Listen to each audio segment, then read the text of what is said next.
Wow. Hello, Leslie and Ray. Hi, Lee and Jackie. Would have taken the nap. I probably should have, but then I don't sleep at night. My wife and I actually went out on our kayaks onto our local river, the Muddy Maumee, and spent 3 hours out in the sun paddling. Hey, Ewan, how are you, sir? Just setting things up here, making sure we're good to go.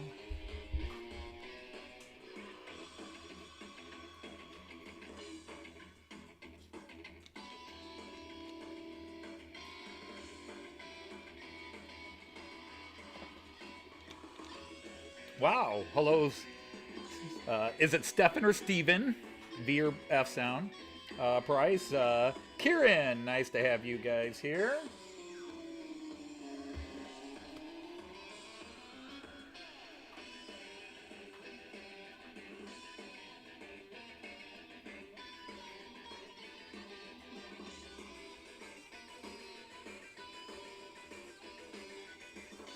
How's everybody today?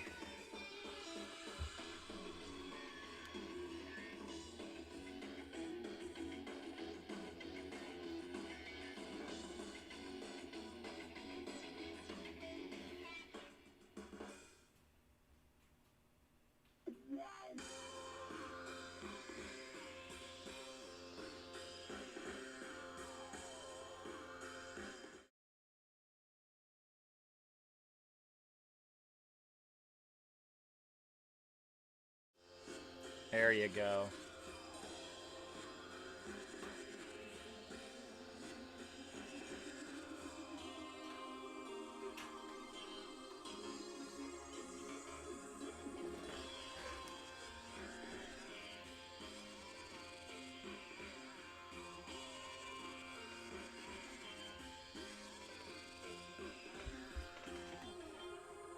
Well, you have my sympathy, Ewan.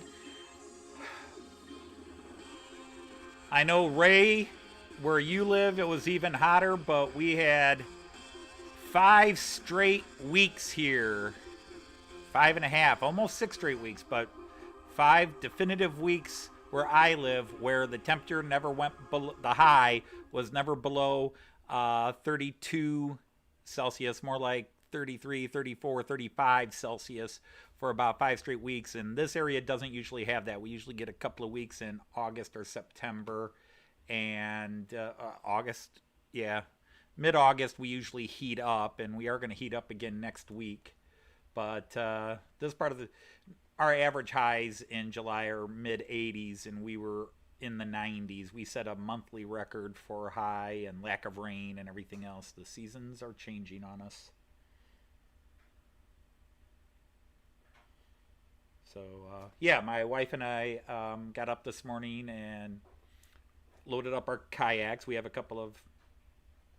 They're not El Cheapo kayaks, but they're called Citapons. They're similar to fishermen kayaks, and we just go over to our river, find one of the free access points, and just plunk and paddle away for a few hours.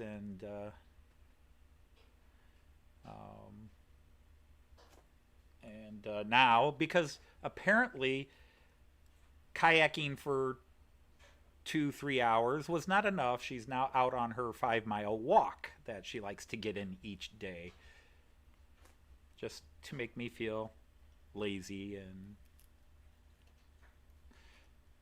weak.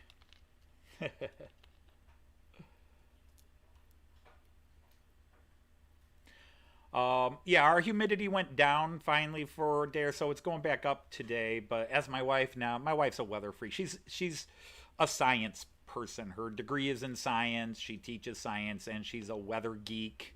That's one of her geeks. She's into weather, and it's not the humidity; it's the dew point. I remember when we used to say that it's not the heat, it's the humidity. Now it's not the humidity; it's the dew point. So, you know, I don't know how many people I'd see. I was just absolutely. I actually came down here to clean tracks, and I said, maybe I'll go live. I could talk to some people, especially after yesterday. Those of you who are in, I appreciate your positive feedback on the little stunt I pulled. Um, and I know for you guys in the UK with a heat wave, that really cuts off trains. Ray and I are lucky. Our trains are in lower regions that are climate controlled instead of hot, sweltering attics. Although my bedroom is a converted attic, but the gentleman who owned this house before us, now we've been in this house almost 30 years. We're now the oldest, not by age, but in terms of longevity. We have lived in on our street, the blocks we have. We are now the longest tenured um, house owners on our street. All our neighbors have since moved away. No, we didn't drive them off. Don't say that.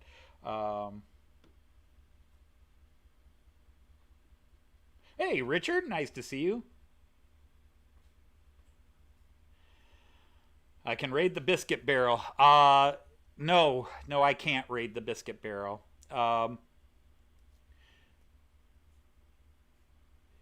The There's a lot of things I could raid, but no. I am on a diet because my doctor said, well, you can do two things. You can lose some weight, or you can have a heart attack and die.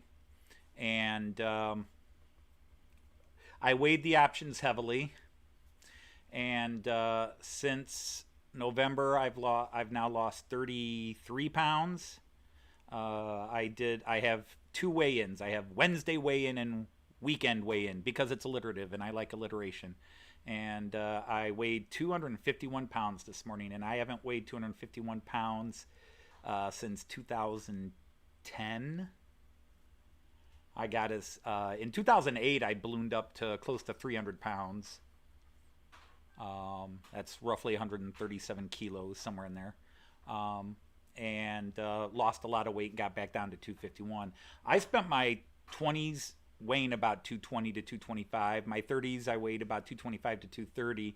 And then as I got older, I was playing lots of sports in my adults. I was playing baseball and softball and volleyball leagues and basketball leagues. I was coaching basketball and softball, doing all these things. I kept very active.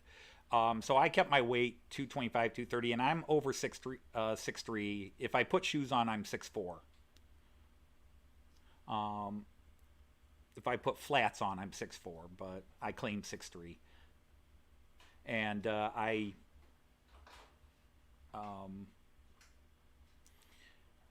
finally, around the age of 40, stopped coaching, stopped playing sports, and yet I kept eating that way. Well, Ray, I don't know if it means anything to you or not, but you sure don't look it. You look just like you look like you could kick most people's butts half your age. So maybe it's that Navy training. But I went from a doctor's visit last year where they were a little concerned about my blood sugar and my cholesterol was okay. And then all of a sudden it was like, your blood sugar is really high, you are now diabetic, and your cholesterol is really high. And I was like, wow, in 1 year it drastically changed. So doctor went into panic mode, and so now I don't eat too much junk food. I still eat, but the difference is I used to go to a restaurant. Well, if I went out to eat, I got a really big burger. Now I get a small burger. I don't get two burgers if I go to McDonald's. I get one. I just cut what I eat in half, and right now it's working. I'm quite pleased. And so my goal is to get back down into the 240s. If I could see the 240s again, which I haven't seen since 2010. And that was after losing 40 pounds the first time, and then ballooned back up again over the last 10 years and got really, really frustratingly didn't want to start buying larger clothes again. So I went on that. And again, I'm not here to applaud or seek applause or anything else. I'm just saying that's what it is, and I really can't. You guys call them biscuits, we call them cookies, although biscuits in Germany and cakes in German are kind of cookies, but not. But we just call them all cookies and crackers. So anyhow, you don't give a rat's behind about any of that. So how about we set everything up? I think everybody here knows the layout. You know what you're expected to see. So, but yeah, that's one of the things. That's why you hear me joke on some of your live streams that I have to leave because my wife is taking me out for a walk. Apparently she wants to keep me around too, and I'm like, honey, I'm worth a lot more dead. You know, if I drop dead, you got a lot of money, pay all the bills off. But I guess she's got me broken in. She doesn't want to have to retrain another man. So anyhow, y'all know the layout. Y'all know what's going. I don't have the trains all lined up, ready to shoot off. They've already been running. That's why I was putting my cleaning cars on, and I said, nah, I'm going to go live instead. So if my tracks aren't cleaned, it's all your fault because I felt like chatting with you people.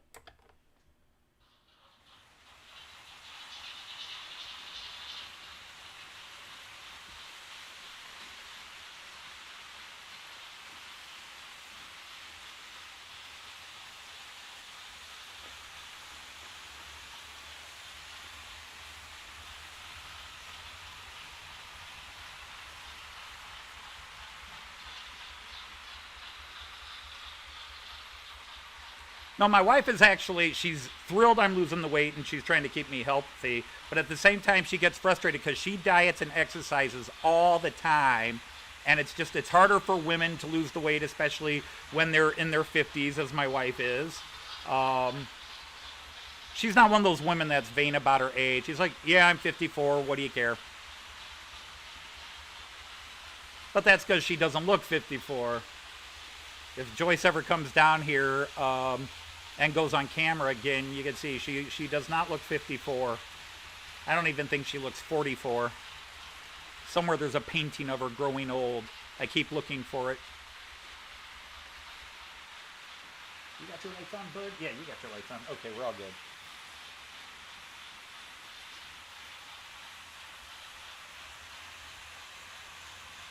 But what do I have running today? I only changed out a couple of trains from last night, so I've got my Czech Railjet running. You can see him up in picture 3. I brought him back out and parked my metronome. And the diesel guy, I changed my diesel, so I've got my red diesel running and not my blue diesel running, my Lint class. They're called Lint 41s or Lint 648s. They're the same train.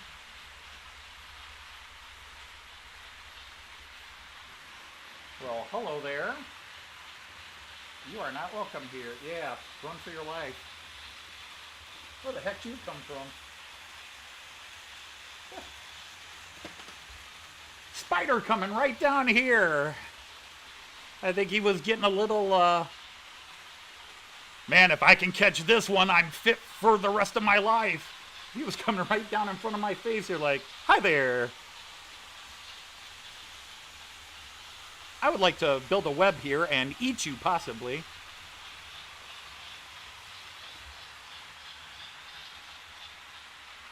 Yeah, Ray, I would happily enter your contest, but I think your stuff would go better to somebody who doesn't run German AC free rail stuff. I mean, if I ran DC, I would enter your contest, but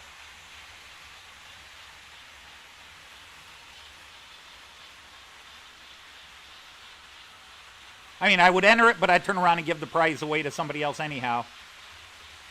But yes, anybody here, go sign up for, you gotta, just like on my contest, you gotta apply to the right video. You gotta post the contest on the right video. Hey guys, free stuff is free stuff. Chris Hales Heritage Railway has not come in yet. Ask Chris.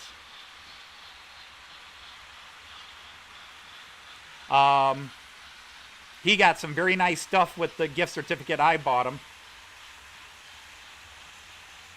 He's still waiting for some of it to come, but that's not on me. That's on the company getting it back in stock. But if somehow Chris pops in. Hi, Ian. How are you, sir? How's the family?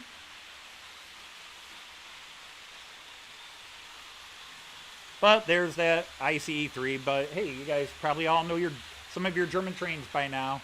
And now everything's empty and closed. I need to adjust that camera. But there's the 2 trains I traded in and the others I traded out. Keeping the Regiobahn on. I'm just really digging having him going around. I've had him on the track for almost nonstop for about 5 weeks now, maybe 4 weeks. Be right back, kids.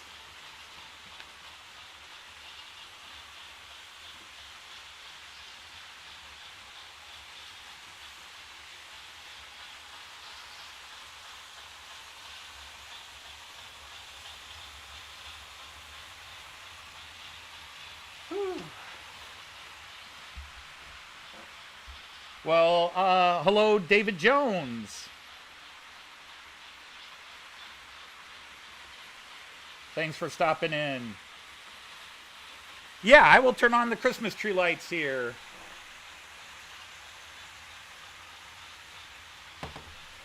We wish you a Merry Christmas. We wish you a Merry Christmas. It actually does play a couple of German Christmas carols. I will have the steam going very quickly as well, so you can enjoy a little steam running. I even left the steamer on. I am so not a steam person, although I think the engineering on them is amazing. I am such a steam person. I'm such not a steam person, but I know a lot of you are, so I left him on. He got a lot of positive reviews yesterday, running on the layout again.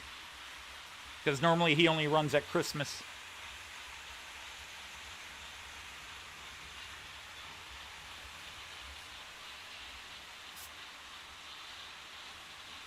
Oh, Ian, I'm sorry to hear that. Hopefully she will be.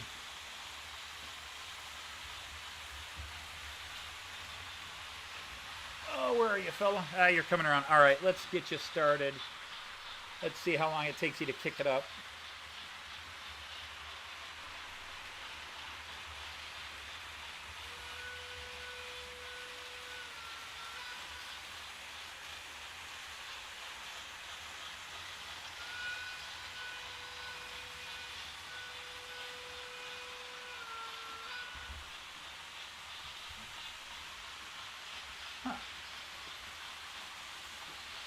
I did put some in there, but it probably takes a while to warm up.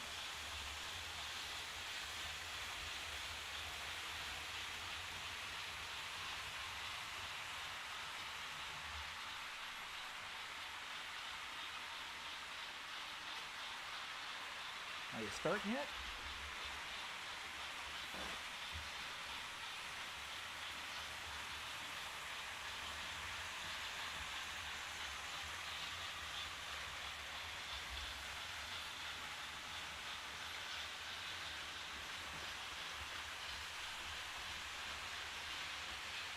Come on, fella, get it going.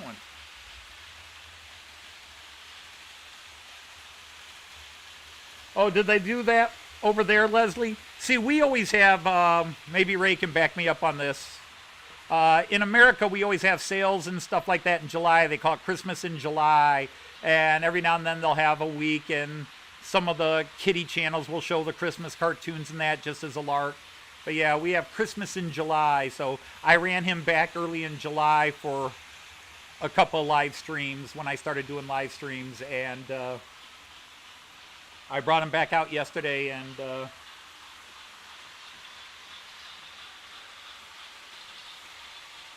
Christmas in August. That's just too weird.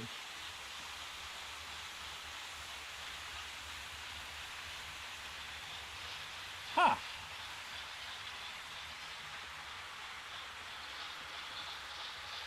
Well, maybe I got a little too much oil in there. All right, Ewan, thanks for stopping in for a few minutes. So, David, if you're still here, is it... I've got this on the same scene over and over. Sorry again. Let's move it around.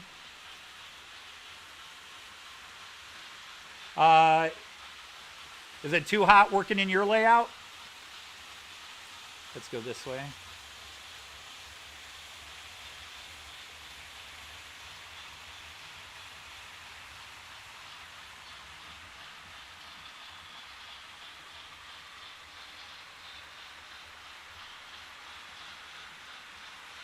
Huh. I must have put too much oil in him, so I'll stop him next time he comes around, take a little out, and see if that works. I didn't think I put too much in it, but You never know, but I turned on his smoking and he's not smoking.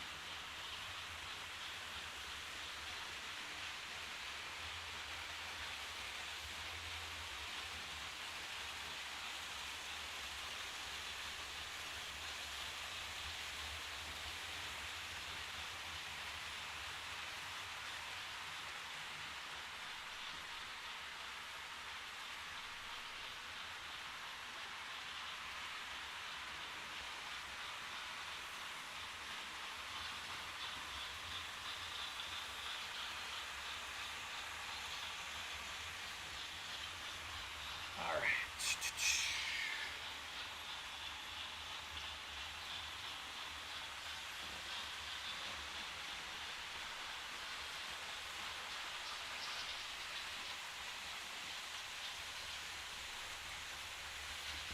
All right, little fella, come here.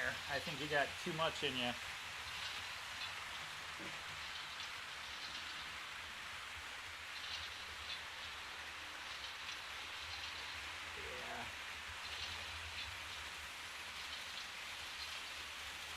Yeah. Yep, there he goes. Let's put this on the big screen so you can see it. All right.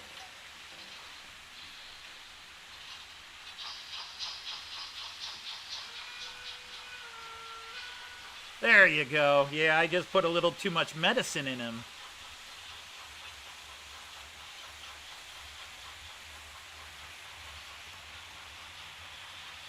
There, all you steamers. Hope you enjoy that shot, huh? A little bit of smoky smoke.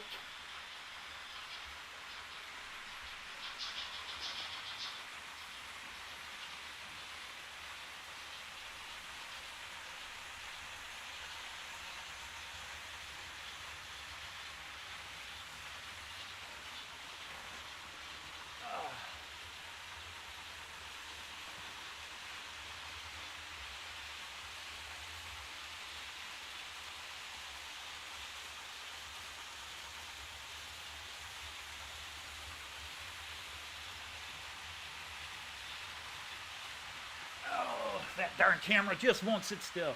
Hey, Tim, how are you? Wow, I saved your Saturday. That's good to hear, I think. Let's do up the ramp again.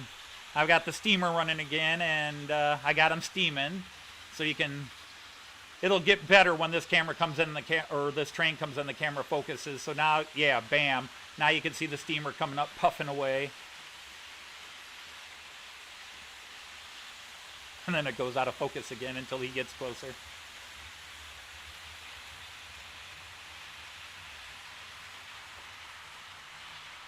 So, station view. The old and the new, as Kieran said yesterday.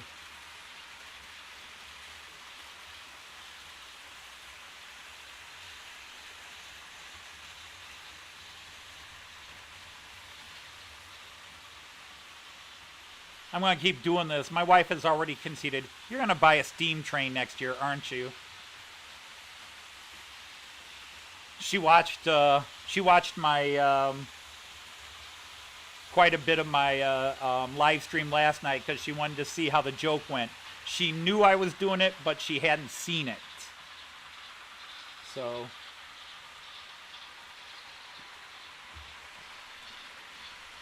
she heard me talking about steam trains, and she's just like, you're talking yourself into buying a steam train, aren't you? And I'm like, maybe down the road a bit, maybe. But I got two other guys coming in first. I got my Alex train coming in sometime in the next 4 weeks or so, and then the ICE coming in around the ICE 4 coming in around Christmas.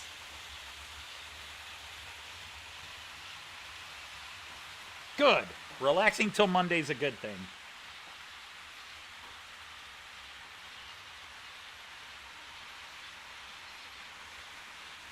Oh.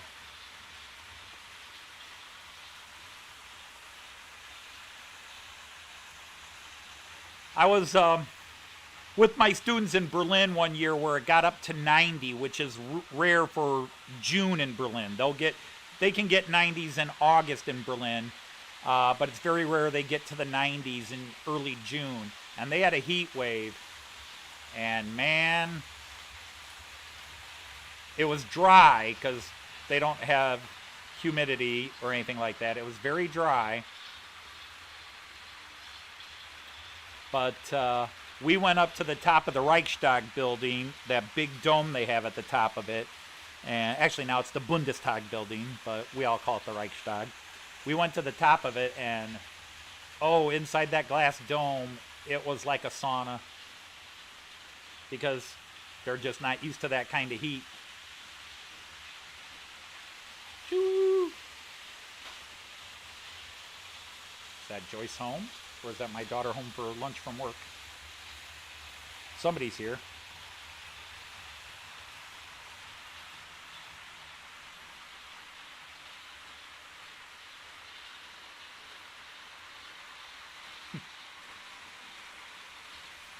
No, I'm not following the new internet trend and going 5-inch scale or foot scale or any of that. I'm just a happy little HO modeler. I'm a hoe. Hey, if nobody's ever made that joke before regarding what scale trains you're into, I want credit for that and copyright. I'm a hoe.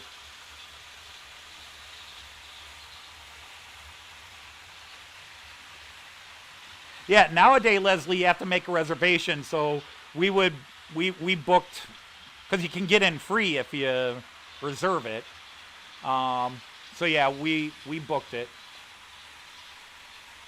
You can see now his oil is starting to run out.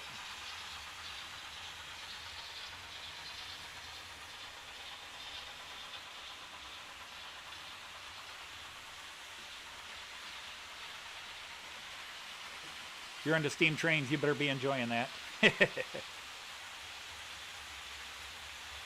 Has anybody got a model? Oh, I'm on the wrong one. I have a 3D puzzle of it in my classroom. That is the famous Neuschwanstein Castle. That is in Bavaria, little town called Hohenschwangau, but usually you go to Füssen to see it. So yeah, I don't have I think there is an old Fowler model of it, but not to scale. But yeah, and I know Miniature Wonderland built a model of it as well for their place. I saw it live for the first time last summer, and that's a picture my wife actually took from the Marienbrücke, which is basically Holy Mary's Bridge. Mary's Bridge. And so I needed to fill the space there. And then the castle below was the one-time castle of Delmenhorst, which hasn't existed in 300 years, 250 years.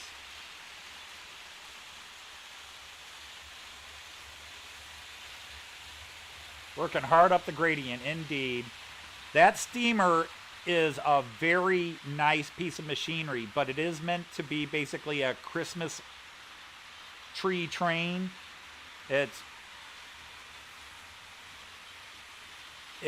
wasn't meant to haul heavy-duty rakes of freight or anything like that. So yeah, it definitely does struggle up the gradient with the loaded as, but it can handle it. I made sure I read the instructions and information on it. These German trains have built-in suppressors, so if they start doing something they shouldn't be doing, such as sliding backwards, they'll shut down. They'll stop.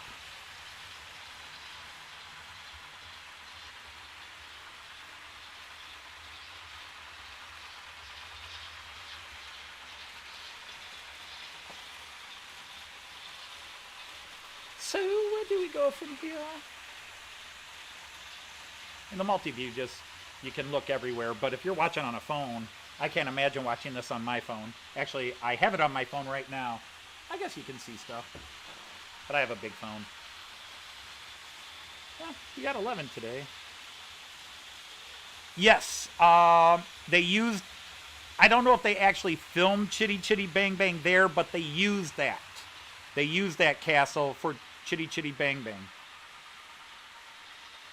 And if anybody is into obscure, low budget sci fi and sci fantasy movies of the 80s, they also used it in one of those sword and sandal movies, sword and sorcerer movies called Ator. And I'm sure it's been used in lots of other movies too.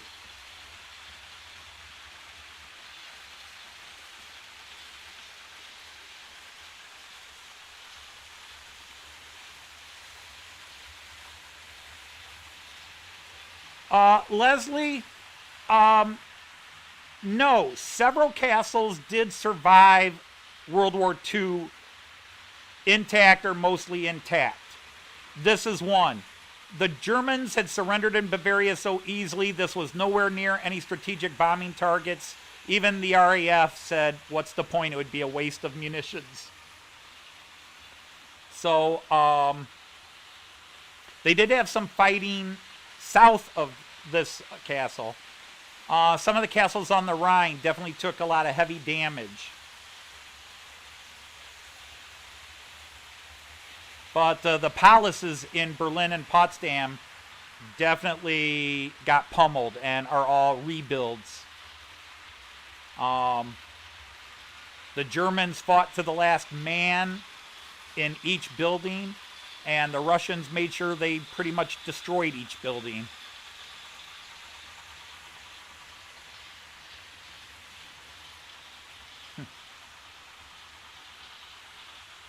I love the movie Chitty Chitty Bang Bang. I still have it on DVD.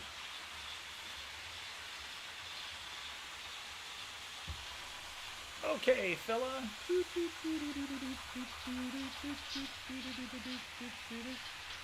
That was an all stop. Little Santa train needs its medicine. Don't you, little Santa train? Little Santa train just got his fix again.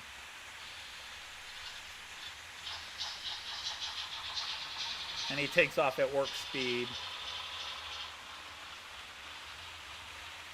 That's a steam zoom.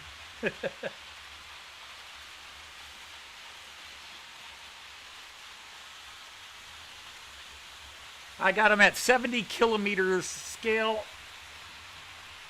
I got him at 70 kilometers an hour scale, so I don't know if that's too fast for a steam locomotive or not. I know the Mallard was the first one to break 100 miles per hour. 70 kilometers an hour is what? About 45 miles an hour?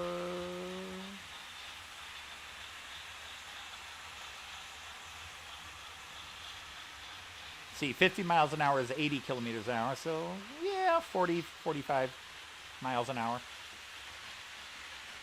Hello, David Cook. How are you?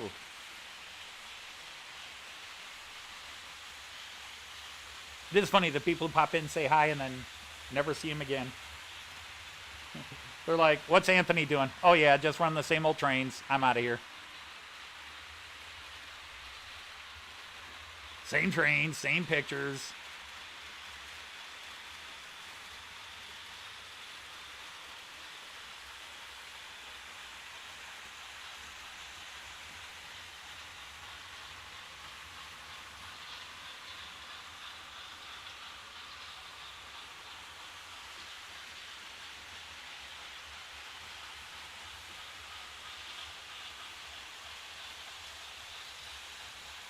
Now, speaking of German castles in the Rhine, I've been to Remagen, of course, the famous bridge at Remagen, the first bridge captured to get across the Rhine River,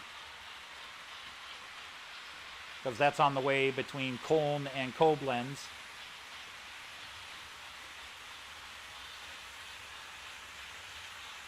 And so that bridge, that actual bridge isn't there anymore, but they have the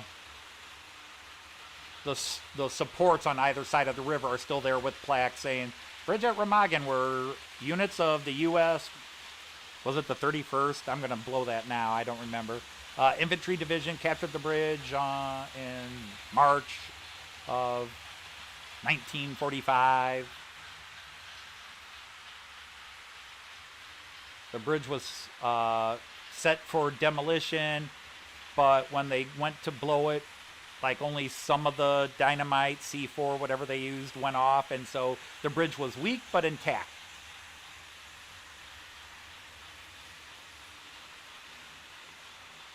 Yeah, the conversation's always different. I always got something to babble about. But that's what it is. I mean, yeah, I'm not building a garden layout with an O scale. I'm not building any new stuff. I haven't built anything.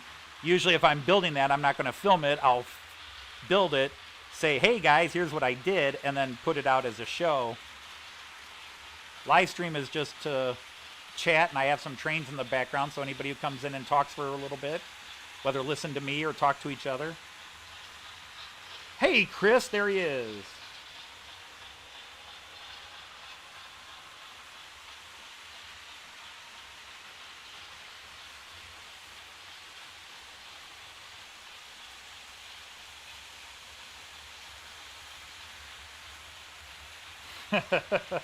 A plan dump.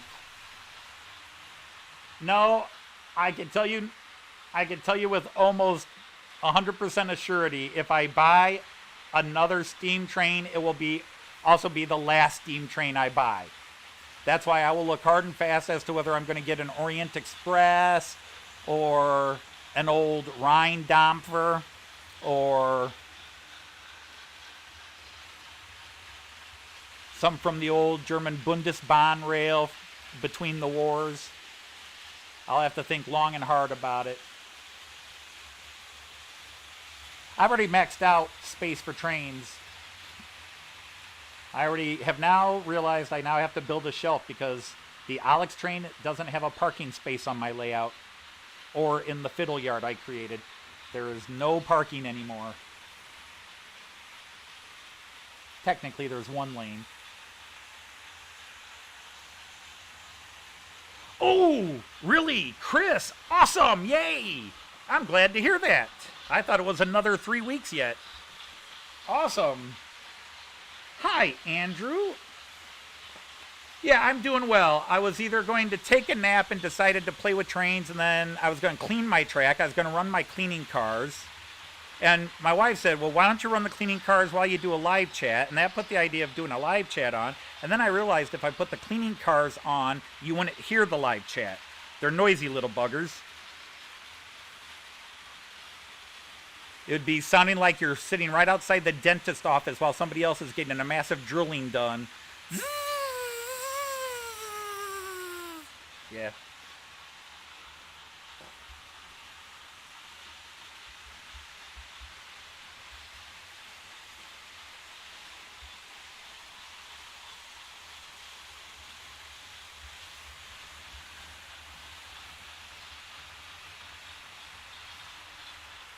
Well, when I know the history, the problem is when I'm live, I don't always catch that I made an error with something. That's why, like when I'm talking about who captured the Remagen Bridge, I think it was the 31st Infantry Division, but I don't know. And somebody can Google it and come back. And I know there will be somebody that's an expert on these things and will say, you're wrong, it was the 4th Armored Division. And I'm like, okay, I swear it was an infantry division. I haven't studied it in years.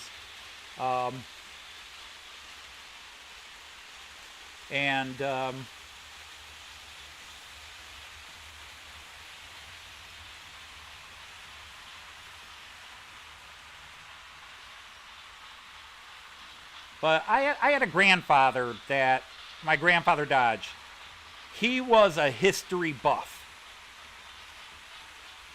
Now, the thing is, my grandfather Dodge was born in 1890.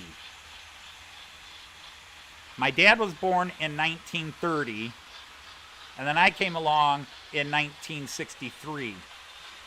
So my grandpa was already 73 when I was born.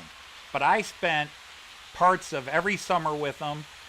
I often spent long weekends or some school breaks with him. Anything to get out of my family's house. And he was a huge history buff. Ohio history, our state of Ohio history, because the Dodge families had a lot to do with Ohio history. In fact, if you go to the very oldest settlement The first settlement west of the Appalachians after the Revolutionary War, the first new United States of America settlement, was a little place that is now called Marietta, Ohio, on the Ohio River. It was organized by a bunch of Virginians who called themselves the Ohio Company. Well, there were 88 men in the group that brought their families to and set up camp at Marietta. So this is it's the first American village, okay? The first town established after the United States became an independent country. Sorry, UK. Although right now, you could take us back. Anyhow, there were two Dodges, my great-great-great-great-great-great-grandfather and his brother. So we've been a part of Ohio since there was an Ohio. So my grandfather was a huge historian. I learned all Ohio history. And there's other things. But the coolest thing about my grandfather, which impressed me as a kid, is his last 10 years after my grandma died, his last 10 years, he lived in a trailer home, a little, I don't know if you Brits know these, but it's a mobile home, a little trailer home. We call them mobile homes, but they're technically not mobile. I mean, technically they could be, but they're not mobile. Let me see.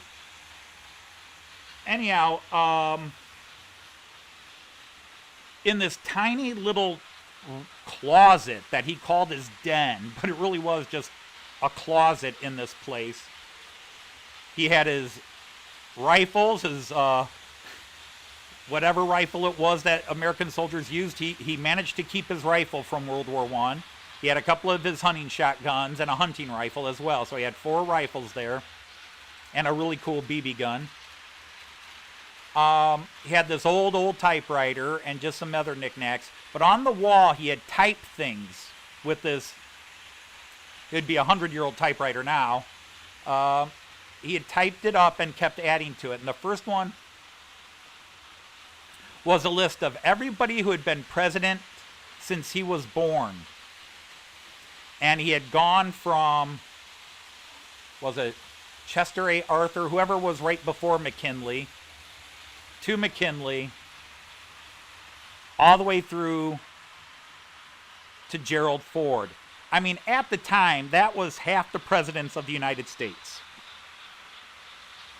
We've had a lot of presidents since then, but that was half the numbered presidents of the United States in his lifetime.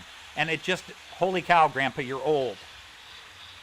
And the other one was something he typed on July 21st, 1969. It was just a little note he had under that, and he said, when I was 5 years old, we walked,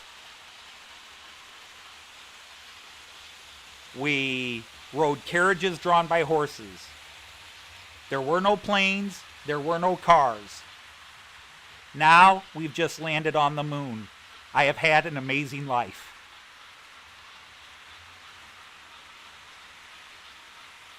In his lifetime, can you imagine that? He went from horses and carriages to landing on the moon.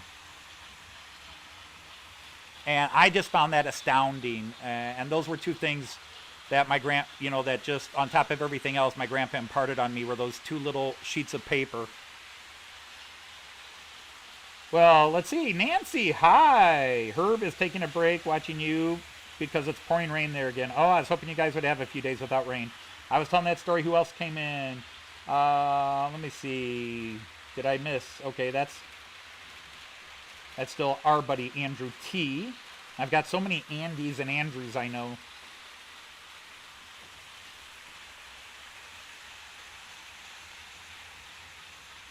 But yeah, that was stuff my grandfather imparted on me, a love of history. And I told this story a long time ago on a stream, but I'll tell it again since I'm talking about my grandfather. Now, my grandfather married a German immigrant woman before World War I. He married her in 1912, and we got involved in the war in 1917. He was married and had 3 kids at the time, and he joined the Army. He didn't have to, he was exempt. But he joined the Army, and he went to France in 1918 and fought. He fought in the trenches of World War I. Now, my grandfather had a little bit of a twisted sense of humor. And my grandmother was this little German lady, this little beautiful, short little Gitana Bogart, and just this beautiful. She was short. She was like barely 5 foot. My grandfather was 6 foot, and I remember she used to put me on her lap and she'd sing these old German songs. Du liegst mir im Herzen, du liegst mir im Sinn. Du magst mir weh, weiß nicht wie gut ich dir bin. She'd just sing these songs, and every time she would sing in German or say something in German, my grandpa would look at her and he'd just be like, "All right, Gitana, stop with the German crap." Or actually, he didn't say German. "Stop with the kraut crap. I didn't go over to Europe and fight against your people for you to turn around and speak German in my house. You know, you do speak kraut in my house. I want to." And she would just look at him, and she would start singing in German again. And he said, "I told you, stop singing that kraut. I probably killed your brother over there." And she would just look at him and smile, and she'd just say, "Küss mich," which is kiss me in German. And he would just go, "Ah." But he always had a twinkle in his eye when he did that, so it was very funny. I took it as funny, and obviously my grandma wasn't impressed with his stuff, but it was just hilarious. My grandpa was an interesting mix of people. He was a very proud American patriot.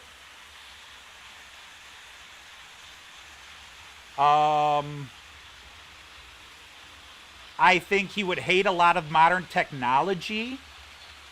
He just kind of liked old-fashioned things. But at the same time, my grandfather was a very open-minded person. And I don't know who would offend or not. I think my grandfather would have a hard time with trying to understand. He was very open-minded. He talked about, for example, men who were gay in his unit and stuff like that. And he had no problem with homosexuality, and he had no problem with anything else. He's like, on the battlefield, the only thing I care about is the color of your blood, meaning that, if you're willing to fight for your country, he didn't care what you were. He didn't care about religion. He didn't care about skin color. He didn't care about race. He didn't care about that. I think he might have had a little trouble. I know punk rock was coming into vogue when he died, and he really hated that, and he hated the music we listened to, but don't all grandpas hate the music of their grandkids? But I don't know how he would have responded, so I hope people understand what I'm saying here so I don't get flagged or shut down here. I don't know how he would have responded to well, I'll just say some people in the world today. I know how he'd feel about American politics today, but I don't like to get political on here. I will say my grandfather was a liberal. Just leave it at that. My grandfather was a liberal. He was very conservative in many things, but politically speaking, he was liberal. Let people be people. It's none of your business what people do in their house, in their yard. Leave them alone.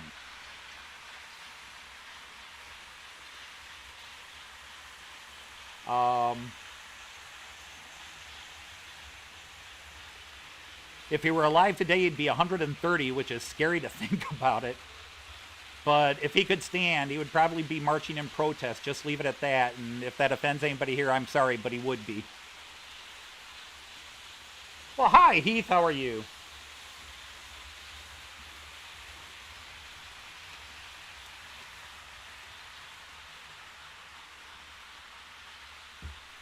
And my uncle, my dad's older brother, flew bombers in World War II. My father lost an eye in Korea. The thing is, you cannot get my uncle to talk much about the war. You cannot get my dad to talk about his time in Korea. You just cannot get him to talk about it. My older cousins that fought in Vietnam, I fought in Vietnam. Well, what happened? It was ugly. That was about all you'd get out of them. I remember one cousin, my cousin Lee, just going, I remember asking, well, what happened in the war? What'd you do? I killed people and had friends killed. That's what happened. So we'll leave it there. Wow, I'm up to 17 all of a sudden. I haven't even changed the screen on you guys in a while.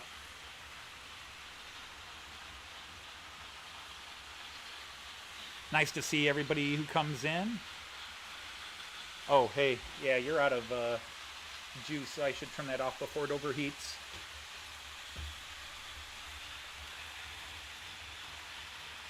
Just been offered a load of Engage. No, Ray, and I think that's so much better. Thank you for your service, first of all.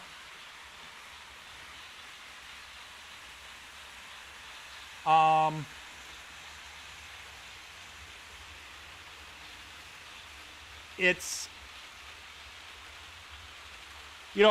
I'll tell you two other things. Because my uncle died a few years ago at 90, and my dad died at 84. Right after the first Gulf War, Ray and anybody else here, I hope you forgive me for saying this.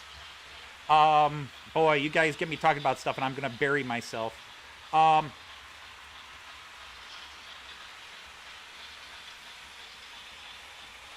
Somebody mentioned in front of my uncle and my dad that they had both served in the military. My uncle flew bombers in World War II. My dad fought in Korea. And this is right after the first Gulf War, because my uncle died before the second Gulf War. And, and so I said, oh, you guys fought, oh, you are heroes. You are American heroes. And both my dad and my uncle looked at that person and said, don't ever call us heroes.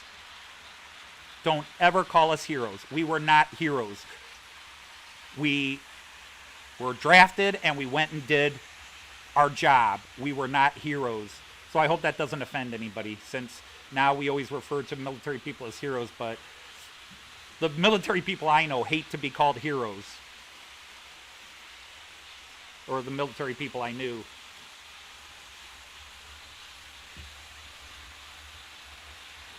I better move off that subject. It's going to lead into other things. Yeah.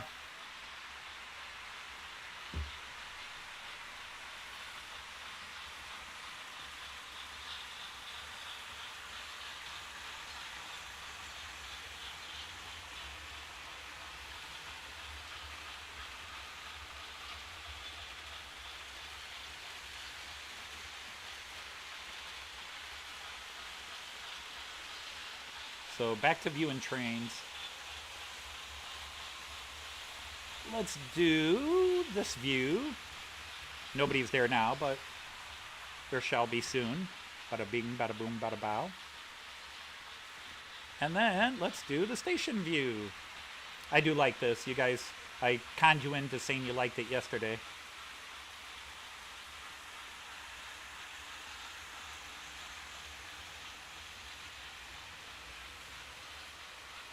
Oh my God, Leslie, there's a story. Your paternal grandfather was wounded at Gallipoli. Ooh, Churchill's disaster. Ooh. Any Anzac soldier and British soldier and some French as well that served at Gallipoli, I immediately tip my hat to the memory of them, because they were thrown into a hellhole and got chewed to pieces. Think the D-Day invasion, but on meth. Think the D-Day invasion, but the guys who planned it were on meth. If you don't know Gallipoli. World War I. We tried to seize the Dardanelles Straits by Turkey to shut off the Black Sea, or to open it up for access to help the Russians out in World War I. And that was a fiasco before they landed one soldier there. Well, hi, Jerry. How are you?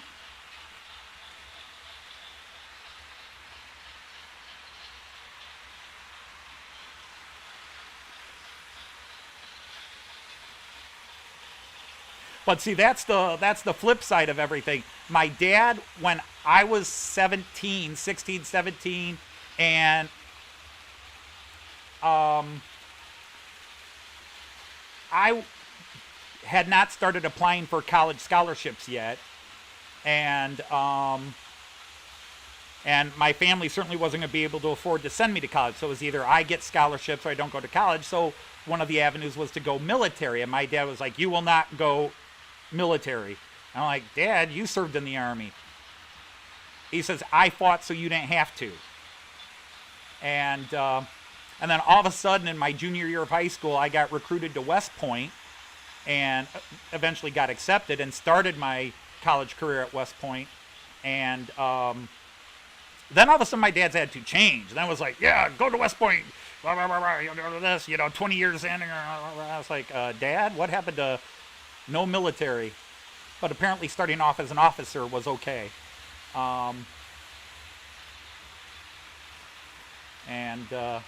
Boy, was he pissed when I left West Point.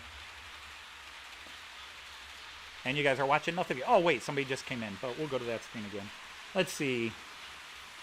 So now that's twice I've mentioned West Point this week. Yeah. Let's talk trains or something else. They'll start rambling into other things before it gets into deeper trouble. A lot of good people here.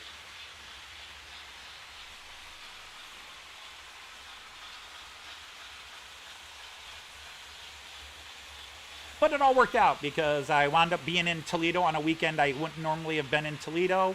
Met a friend. Friend told me about a party. I went to the party.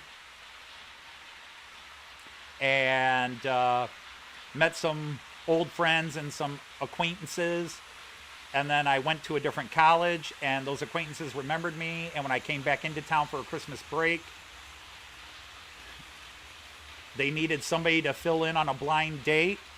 And that was the date I met the then future Mrs. Dodge.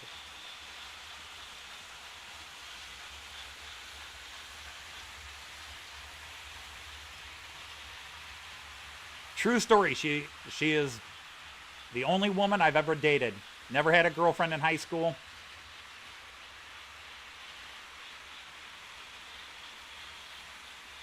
I went steady with a girl in 7th grade, but that was different.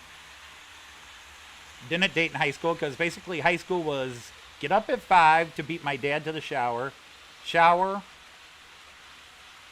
make breakfast, eat, leave the house 6:37 to get to the bus stop to take me to high school, get out of high school, well, my freshman and sophomore years, get out of high school at 3, and bus stop would drop me off. I'd grab my bike, ride up to the country club, and caddy.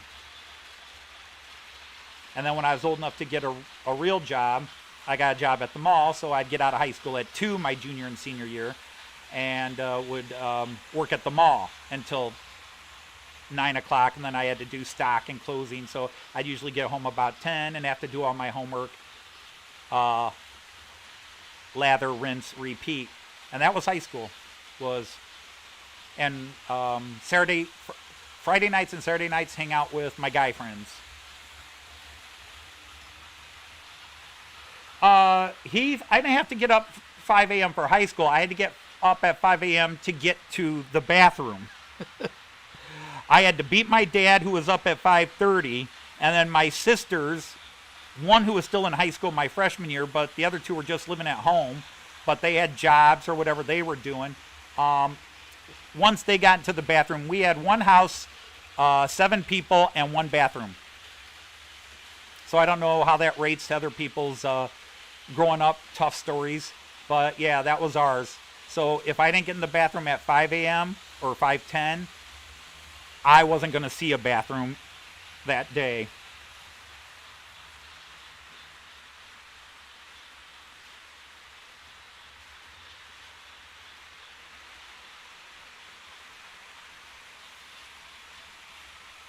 And then when I was in college, I carried anywhere from 17 to 20 quarter hours, because my college was on quarters, not semesters at the time. I carried 17 to 20 quarter hours and then worked 45 to sometimes 60 hours a week. And somehow I dated my wife in that time.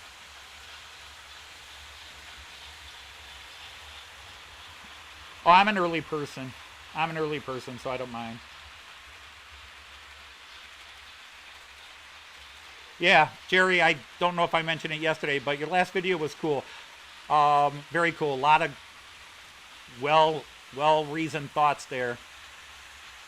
Sadly, you mentioned one thing, and I wrote down below it. I was sometimes I'm kind of the opposite of when I lose my mojo and I hang around trained people. It just makes me sort of like even more instead of. But that's me. I'm weird that way. Hence the outsider. The dog is giving you that look. Ooh.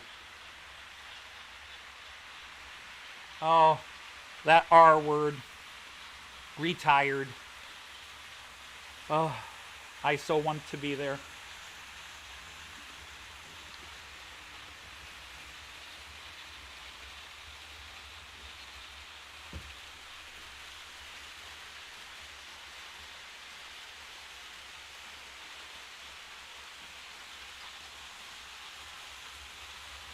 Where is he? Oh, he's coming around. I'll try to fill him up one more time. Give him his go-go juice. All right, Ray. Thank you very much for stopping by. Yes, Jerry, the Ghost of 2015 tries to kick me sometimes. But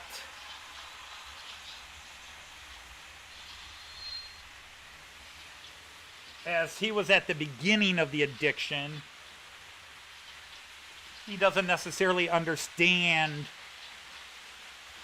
the downside of it. He's all Mr. Positivity. He doesn't understand the downside of it. The losing the mojo, the having other things to do.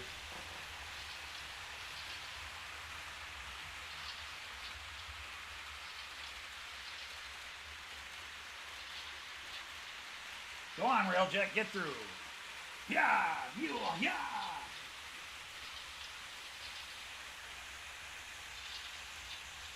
Whoa, mule, whoa. When I say whoa, I mean whoa. Start doing Yosemite Sam. Dragons is so stupid.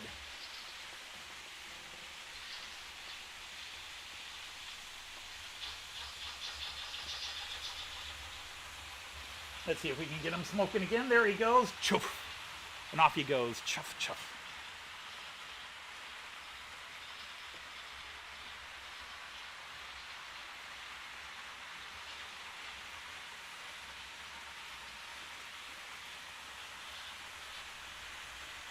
Catch somebody going the other way for a change. Hey!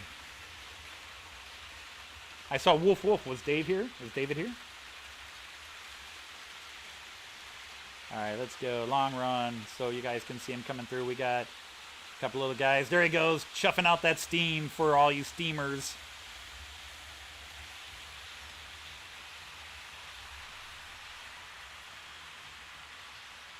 Which Railjet? I actually have two of them today. I got the Austrian Railjet, and then the Czech Railjet will be coming into view here real quick. Real quick. Like any second. There he is. Okay, there we go. That little blue and white guy. That's my Czech Railjet. Made by the same German company through Austria and then given to the Czech Republic, which they painted blue. But it's same locomotive, same type of cars.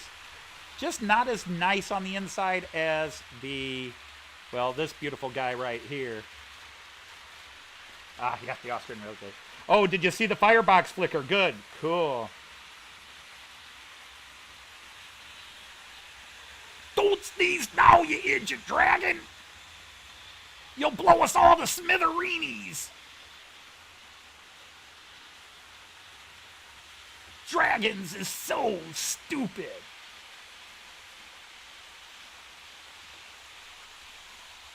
Oh, when my kids were little, they loved me reading books to them.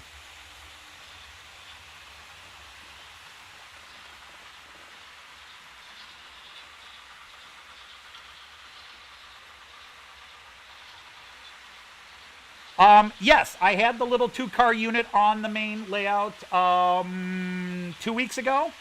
I was letting them both run some of the longer loops. And when I run them in, when I do run them in, I run them on the main loops.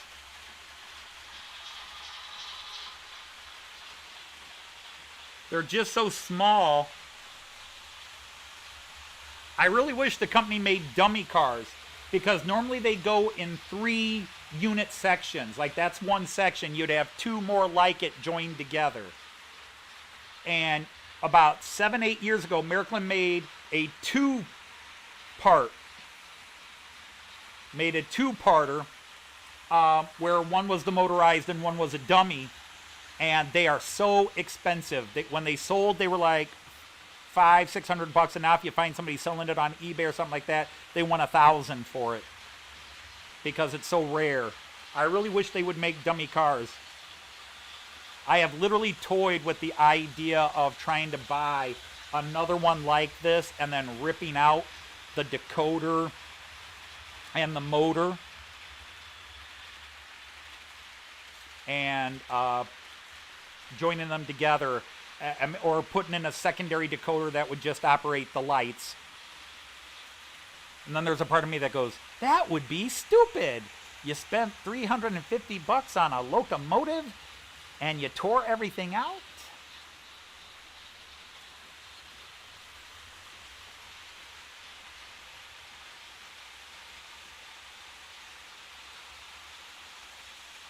Let's see, on the steamer, where's the steamer? Oh, he's coming around here right now. Everybody's going through. Oh, well, welcome, Terry Oren. Yes, welcome. Yes, you can see it. I don't know which camera is best when you see it.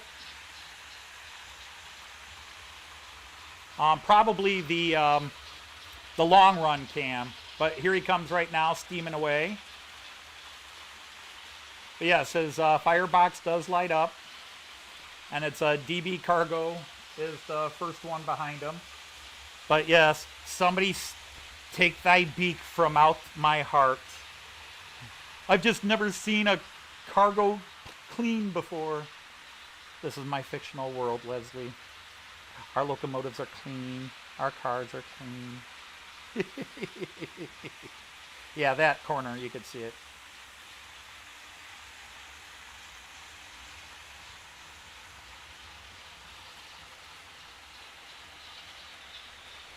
Sorry, Chris, I'm texting Lulu right now. She is not coming out of her hidey hole.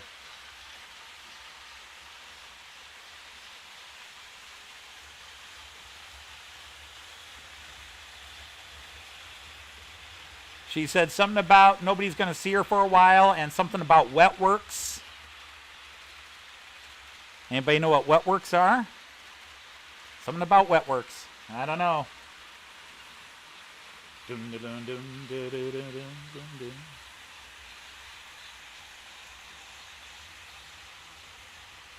Oh, now if somebody has pre-weathered ones and I were to get them, then they would stay weathered, I guess, although they'd look really awkward.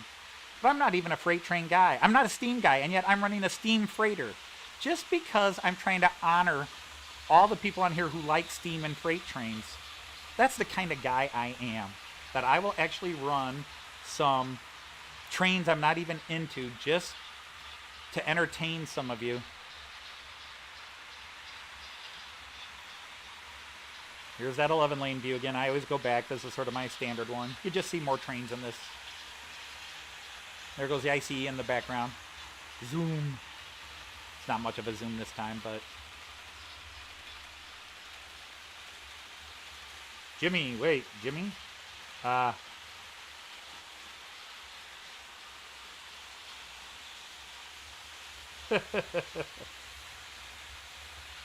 Camera 4, yeah. That's the long view camera, Kieran. Camera 4 is what we call the long view because you see pretty much the longest shot of the trains. You see the longest run. I mean, technically up the ramp, but it's kind of blurry in the background, so you don't see it as well. Oh, I love that railjet. But in case you haven't heard me say that before, I do love that railjet. Here comes that steamer. Gotta get up the hill. I think I can.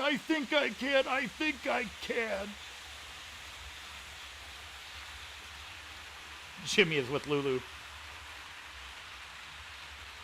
No, we don't do a Zuma here. Just zoom. It's funny, I've got people doing that now on other feeds. Like when Rachel at Mini Woodiston Junction goes out for a live feed train spotting, I now got a lot of people going zoom. It's an old joke between my wife and I. Just cars and then trains, when they go fast by us, we just look at each other and go zoom. So I started doing that one day and everybody's like, what? Zoom. That train's going by fast. Zoom. And I just did it that whole stream. And I probably wouldn't have done it that whole stream except a couple of people started, what's that about? What was zoom? The train. Zoom. So when the next one went by, it's like, see? Zoom. And then one guy tries to be rivet counter. That was more like a whoosh, Anthony. I'm like, really? Some people are contrary to just to be contrary.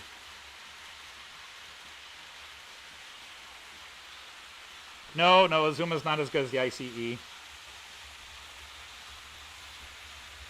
Railjets and ICEs, again, you got to flip a coin as to which one I think are the coolest, especially with how nicely they ride at high speeds.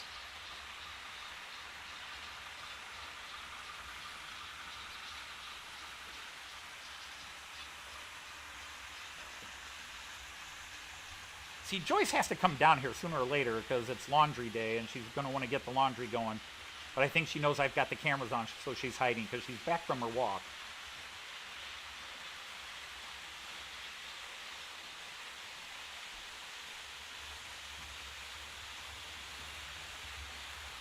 Where is he? All right, here we go. I got to do this at least once. Are you ready? Go get him, Railjet. Zoom! Zoom!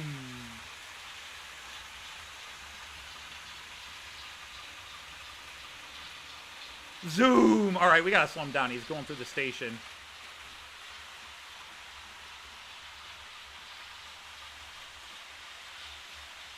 Every now and then, some ICEs will fly really fast through that station because they're not stopping. They'll announce, this ICE is not stopping here. Please stand back.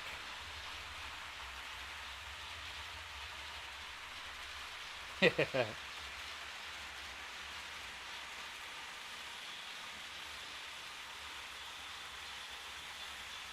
HST is better than both. Pwah! Ha! I laugh at your general assumption. Hey, look, the HST might be a nice train. And that APT with the banking axles was pretty cool. But no. Sorry, my UK friends.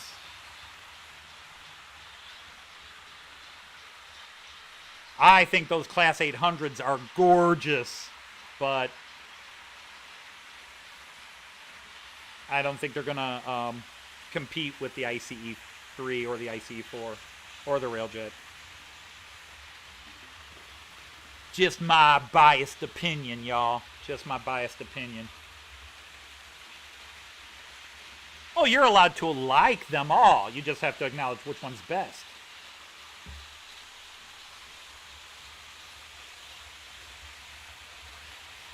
If Chris is still here, I'm going to rile him up just for a second. Just like You don't have to like them, but this is the greatest rock and roll band ever. Whether you like them or not, they're still the greatest. Too bad.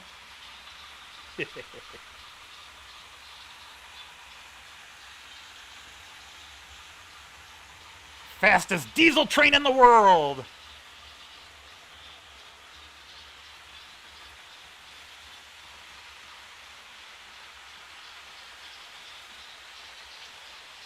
And you held the steam record at one time.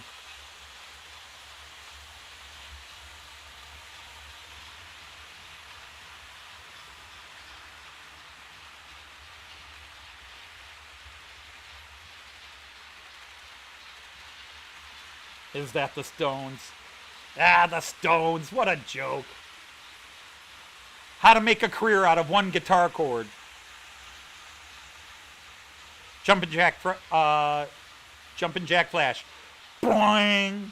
Street Fight Man. Boing. Start Me Up. Boing. Same guitar chord.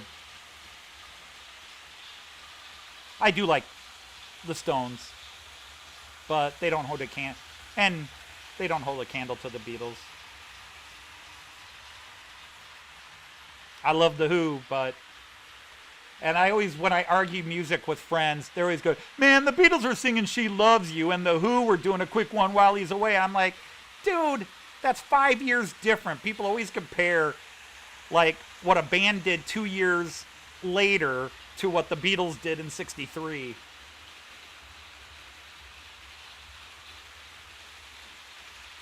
And the final key you have to know is the Beatles never imitated or parodied another band, but everybody else parodied and imitated the Beatles. Beatles did Sgt. Pepper's and every other band did it.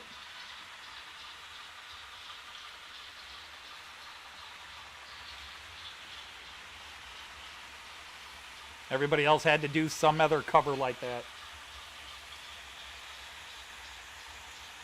Help, I need a layout. Oh, well, hello, Richard at New Junction. How are you, sir? David stopped in for a couple of minutes earlier. David Jones, that is, since there's so many Davids. Just like there's so many Richards. When I first started watching UK channels a long time ago, 3 years ago, I felt like your name had to be David, Richard, or Tim. No, David, Richard, or Paul to have a channel. Like, your name had to be David, Richard, or Paul to have a YouTube channel about trains from the UK.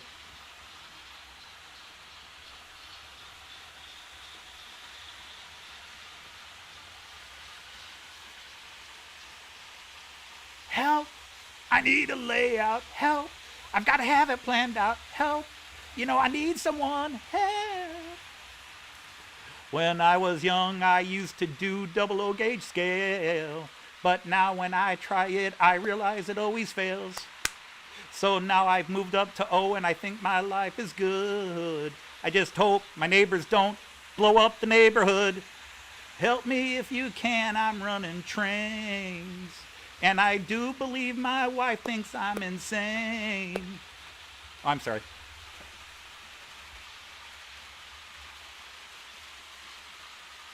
Oh, I like a lot of The Cure. I also hate a lot of The Cure.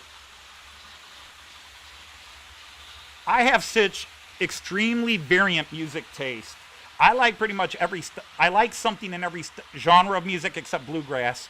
I've got a friend, Wade Witzcheck, that if he heard me say this, he would never talk to me again, but I hate bluegrass. But I can do jazz. I don't like a lot of the modern pop, all this Lady Gaga stuff. I'm becoming a grandfather, so I got to practice my meh, kids today, meh. Yes, and Hard Day's Night was a train. Yeah, you were of that age, Chris. In some ways, I consider you very lucky because you were of that age to have been there. I was 6 when they broke up, but they were the music of my earliest childhood. And I've been a Beatle fanatic and since I can remember anything, and my memory goes back to at least age 3, if not age 2. I got a bizarre memory. I can start talking about things that my grandma did or relatives did, and they said, honey, you were 2.5 when they died. How do you remember that? I'm like, I don't know. I remember it. And it wasn't in pictures.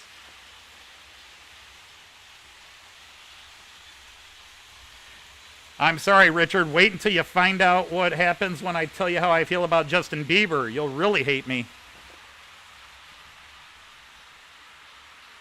Now, by the way, my voice sucks.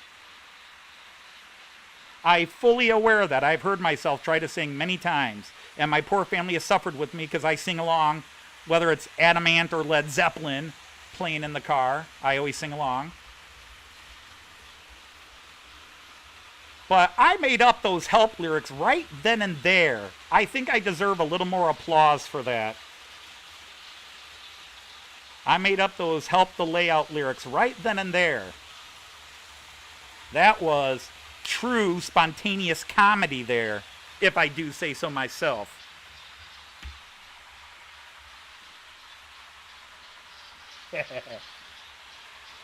There is some rap I like, but as an overall genre, I'm not a fan of rap, Andrew, but there is some rap I do like. And then rap mixed stuff. Great band, still around, Faith No More. Their first big hit, Epic, which was an amazing mixture of heavy metal and rap. Love that song, Epic.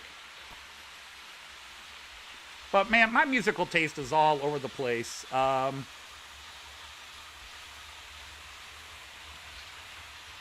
You'll find Bauhaus on my playlist. You'll find, I was really so excited 10 years ago when Bauhaus got back together, 12 years ago, and released their album Go Away White. And then they broke up right after they released the album again. It's like, dang. That's a great song. If anybody knows that song, 21st Century. Great song on the album Go Away White by Bauhaus. Yes, and everybody here knows, I even showed pictures a while ago of me dressed as Adam Ant 3 years ago when my wife and I went to an Adam Ant concert. I just wish I was as skinny then as I am now. I was still weighing, 272. I had lost a little weight so I could not look completely stupid dressing up as Adam Ant. Of course, I was still bald and looked like a doofus, but there it is. Hey, Somerset Andy.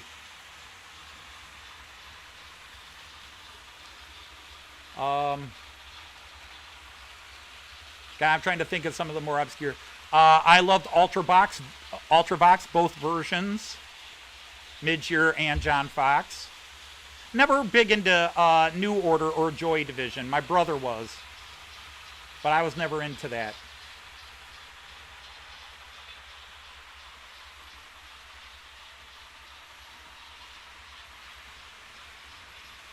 We're going to talk music again.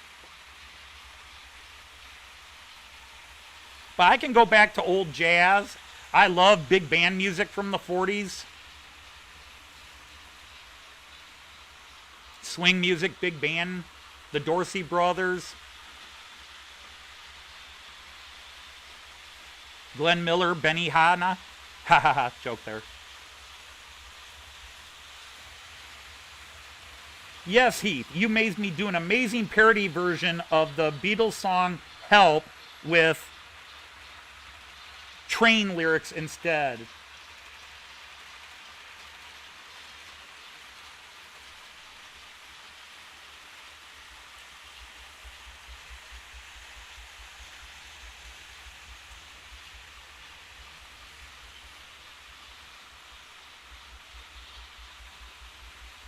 Teacher, I need some glue. Bob Dylan as a kindergartner. Teacher, I need some glue. I don't want to take a nap. Bob Dylan and kindergarten kids.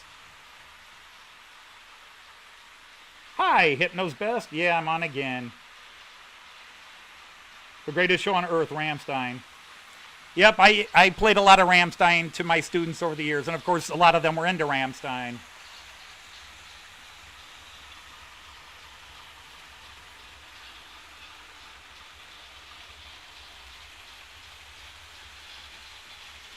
But I also have vinyl from Kraftwerk from the 70s. German techno pop. I've even got their vinyl Electric Cafe. Musik. Non-stop. I got a lot of my sister. He was a friend of mine, but he was like 4 years older than me. We bowled in leagues together when I was like 8 and he was 12, and then 10 and 14 and so forth. And we actually bowled on a team together a couple of times, going through kid leagues and bowling back in the 70s. And he joined the Army and wound up being stationed in Germany, and he knew how much I loved German and German stuff. So he used to bring back any German albums and stuff like that. Just anything. Hey, here's some rock and roll in German. Here's this in German. So I got into, long before he became famous in America, the Austrian German singer Falco, most famous for Rock Me Amadeus, but he did Der Kommissar before the British group After the Fire did it. And to be honest, I kind of like After the Fire's version better. But did that. Nena, 99 Luftballon. Hast du etwas Zeit für mich? Singe ich ein Lied für dich von 99 Luftballon. Irgendweg zum Horizont, denkst du vielleicht gerade an Mensch. Singe ich ein Lied für dich.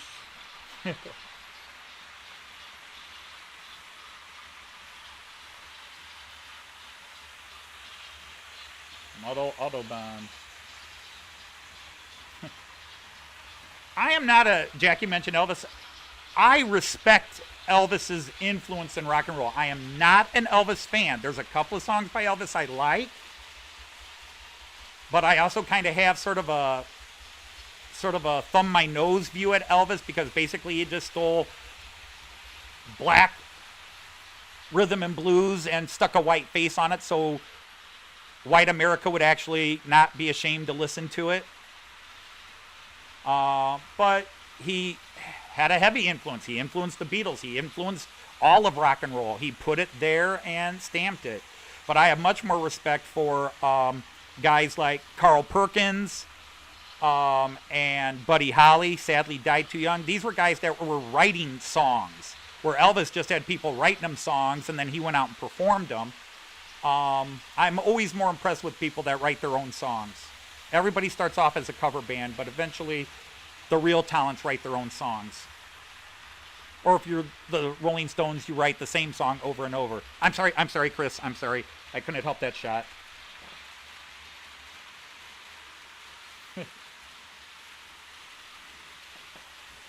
Because rarely do I like a band. I tend to like some songs by a band, but groups like The Who, The Stones, The Kinks, they tend to have such a massive body of work that I'm huge fans of them.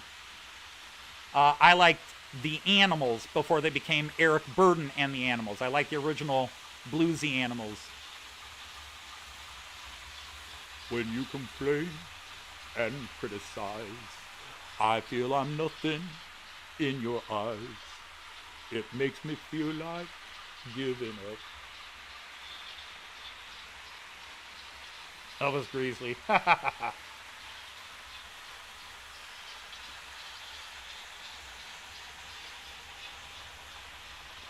Is David Hasselhoff a favorite of mine? No, because he's not German. He's American. He just became popular in Germany. And trust me, it is heavily over-exaggerated about David Hasselhoff being popular in Germany. He just happened to be an American with a German name, and so he made a couple of #1 hits in Germany. But all kinds of people get crap to #1, especially nowadays. There's great songs that never make the top 10, and other songs that are #1 for 5 weeks and you can't figure it out. But we all have different music tastes. Uh-oh. Shh. Hey, everybody. You didn't see her in any of the camera angles. Uh-oh, here she is. All right, people. Here, you can read them all.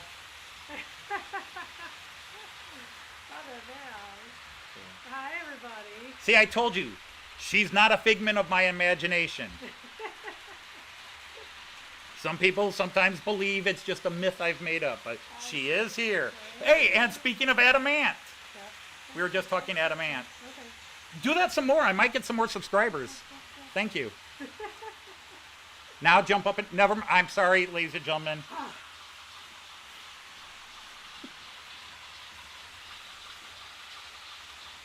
my God. Yes, now you're getting the high. You're getting the hellos. Hi. All right. You guys understand we've been married 33 years. Oh wait, you want to be on camera now? Yeah, you're talking to them. We've been married 33 years, and we all understand. Okay, so you get hi Joyce, hello Joyce, hi Joyce. White Snake, hi Joyce, hello Joyce, hope you're well. Hi Joyce. And then you get, how do you put up with Anthony Dodge, the model train outsider 24/7? We only have to listen to him for 2 hours. And then somebody said boo. Boo. Boo? Ooh. I'm gonna stop, but still. Just to point out, you guys know I'm always down here. I've been married for 33 years. And have I don't summers understand off, you here, so... Summers off together. We all have our different ways of entertaining ourselves, and that's how 33 years works. I did have hair when we met, though. That was... That's still Yeah, I had hair. I knew it was doomed. She knew it was doomed. Had that internal conversation with myself. Do I care?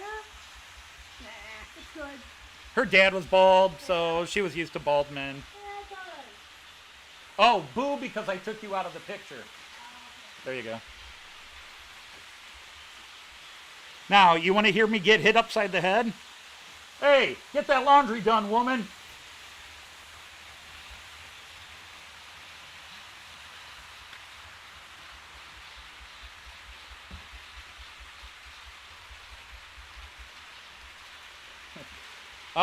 Jackie said, how was your walk today? Hot. And yes, I should have named everybody who said hi. That would have been politer. Hey, March West Junction, you're not late. Don't worry about it. You were driving to Devon. That's probably more fun than sitting listening to me run trains and babble. I'd like to be driving to Devon right now, or taking a train to Devon, even better. But actually, I'd like to be driving down the Rhine in a train, but that's a different story. The House of the Rising Sun classic. Yes, like I said, I love all these. I just... Teacher, I need some glue. When are we going to have our snacks?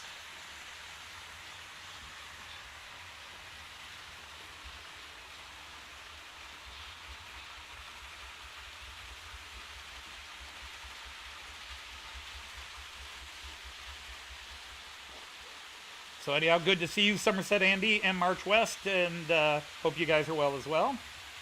Well, we'll talk about how well everybody is doing. Well, they might be giants. There's one. They got some good stuff. Here's the crazy one. We were just listening to a lot of Franz Ferdinand and Modest Mouse, if anybody knows those bands, and my wife was like, I swear the song sounds like Adam and the Ants. And I'm like, yeah, it actually did. I did not realize that. Franz Ferdinand does a lot of songs that sounds like early Adam Ants.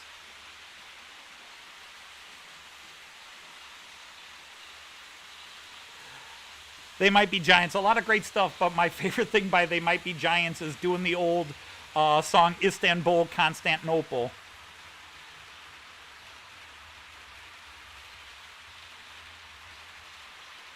Nobody's business but the Turks.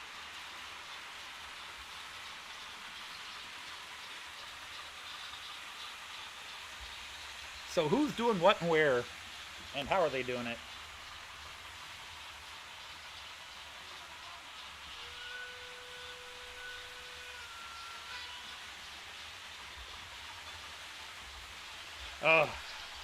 Their first two albums were fantastic. I was a huge Adamant geek. Huge Adamant geek.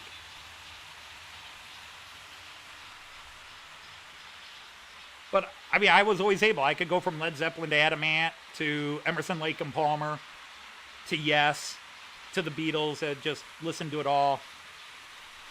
Crosby, Stills, and Nash.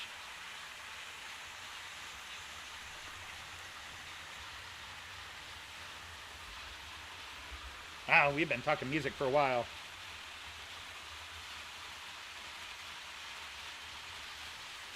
Well, deep subject.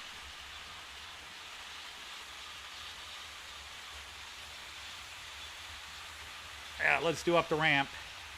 Now, the steamer's got a nice lead here, but let's see if the railjet catches them.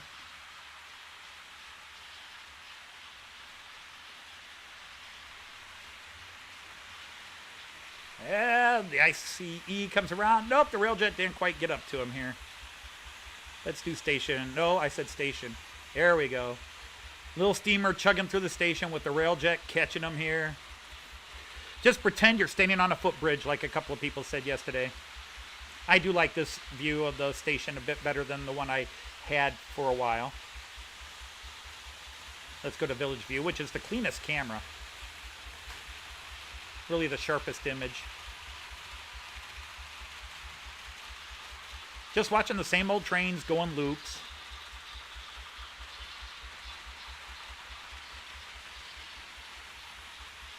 Big Adam and the Ants. And I will admit, I like the first two Flock of Seagulls albums. Crazy haircuts and all.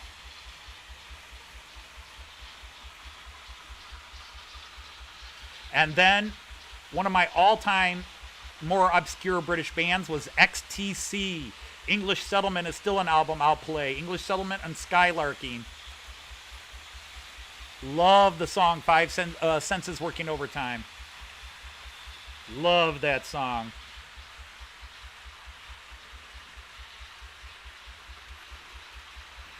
The Verb Urban Hymns album, Richard Ashcroft.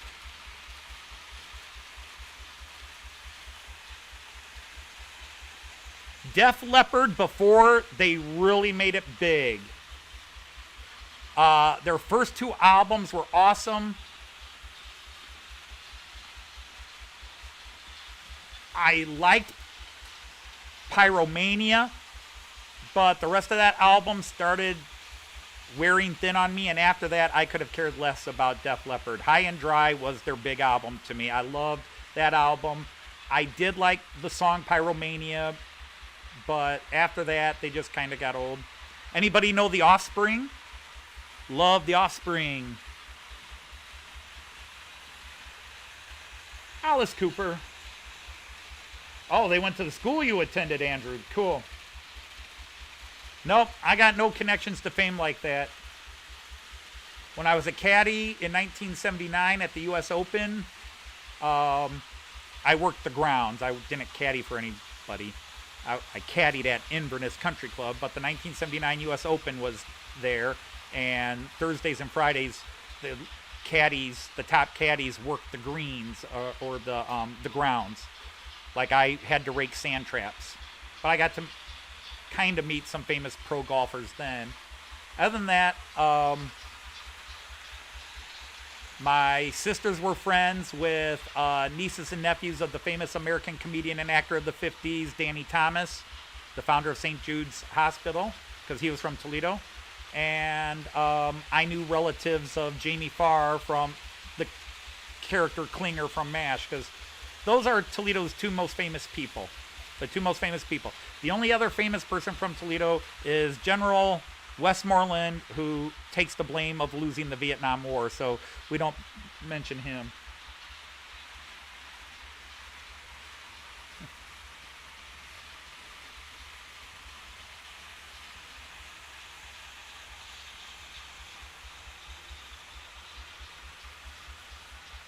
In 2008, I think it was, I missed a chance to meet the then King of Spain.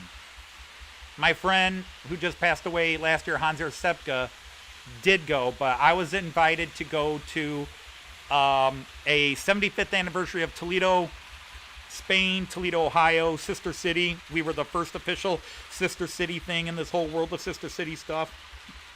And so we were having a 75th anniversary delegation, and at the time I was getting a lot of local media press for my exchange program with Delman Horst, and had become kind of I don't know, big wig with our sister cities group here in Toledo. So I got asked to go. The problem is I had to pay my own airfare and was in the middle of the work year, and I couldn't really afford the airfare, and B, work wasn't going to give me 5 days off.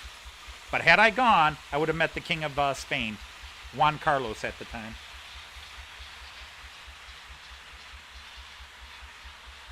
Sadly, I haven't seen a lot of bands in my life. Back in the 70s, I saw the originals Journey and Aerosmith and Foreigner, and because we used to have a big concert called the Speedway Jam every summer in Toledo, and we'd get a bunch. Cheap Trick, loved Cheap Trick, got to see them. Saw Devo when they were still basically unknown underground band.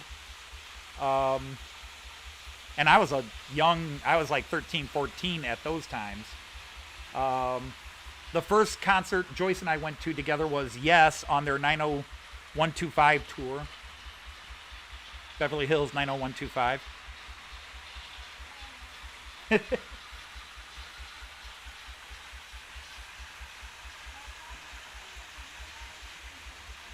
Owner of a Mercedes-Benz. Owner of a Mercedes-Benz. Much better than an owner of an Audi shit. Oh, I'm sorry.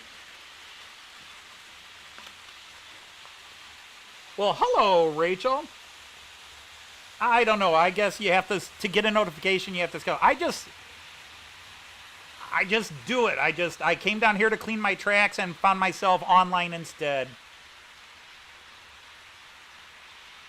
I thought, well, maybe I'll show people me cleaning my tracks with my cars, and then I said they were too noisy, and then I said, I'll just hit this start streaming now button, and I started streaming, and sadly, there's a lot of people that actually come to hang here. I'm just the catalyst. I'm here to let you all talk to each other. So have I missed anybody else? Have I missed anybody saying... Oh, don't hate on Devo, dude. Don't hate on Devo. I get notifications several days later. Yeah, I get notifications about 2 hours after I've live streamed that says I'm live streaming. Dear Anthony Dodge, the Model Train Outsider, is live streaming right now. No, he isn't. I'm off.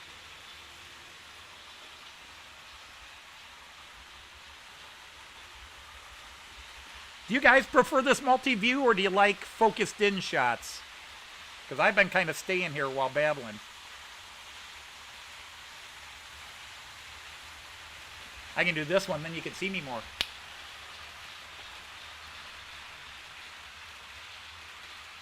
Lane, you tend to see more trains. Of course, nobody's here right now. A couple of guys show up. But after a while, I mean, you guys have got to be thinking, it's the same trains. I've seen them all. And I'm not as clever as Moldy-Raspberry, where he just creates new angles and slightly different storylines. Oh my God, Moldy-Raspberry is awesome.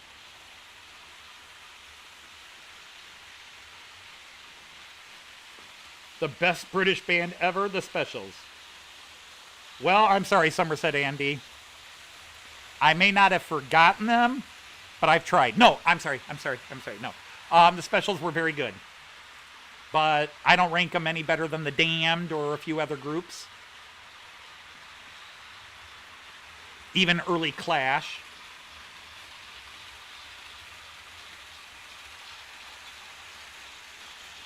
I stopped listening to the Clash when they insulted the Beatles in the song London Calling. An otherwise brilliant song, but man, don't insult my Beatles. Phony Beatlemania has bitten the dust. Phony. Go bite yourself, Joe.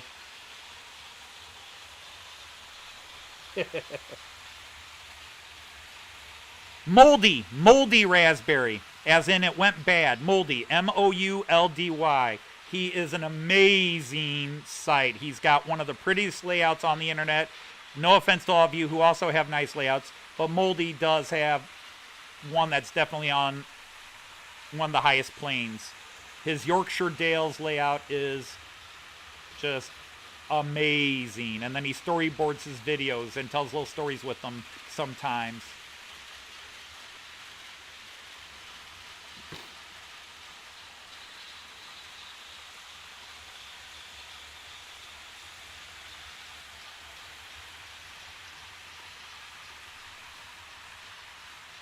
Yes, and then, yeah, he does pipe in authentic sounds. His locomotives don't make those sounds. It's not sound chips. He just pipes in the real sounds, which definitely adds a cool ambiance. But I could mute his channel and just vegetate to his videos. They are so awesome. He just has, I hope it doesn't offend anybody, but he just has one of the prettiest layouts on YouTube. UK, German, Australia, Japan, United States, Canada, all except mine. His doesn't hold a candle to mine. It holds a hand grenade to mine.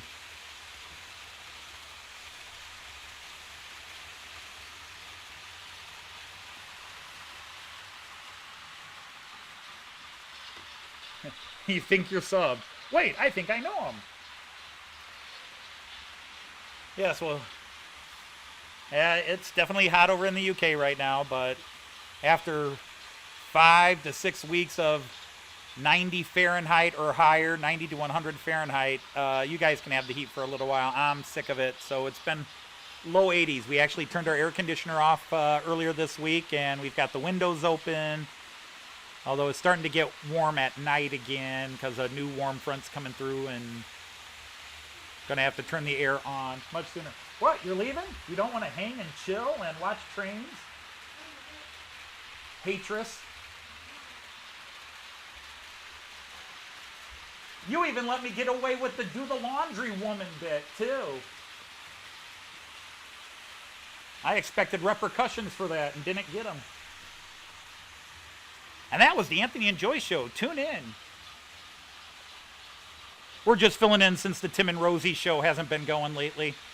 So now you got Anthony and Joyce. The girlfriend wants some attention, so she's giving you the same look the dog does. Okay. Bye, Heath. Thanks for stopping by. Hello, John. Nice to see you here.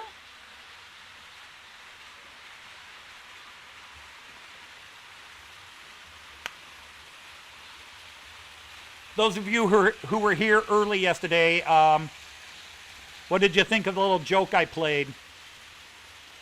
Screen going black and everything.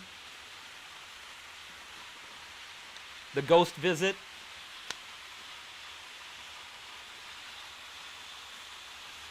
She doesn't want 21 witnesses to murder. Indeed.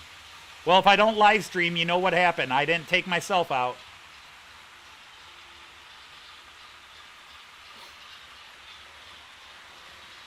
Chug, chug, chug, chug, chug.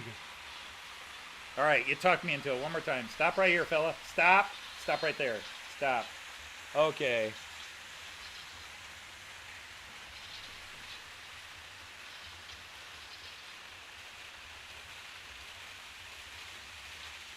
Ha ha! You didn't think I knew you were there, did you?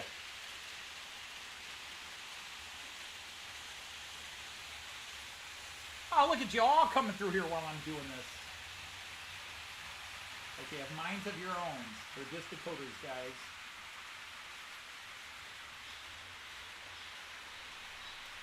Just consider this the water tower of God.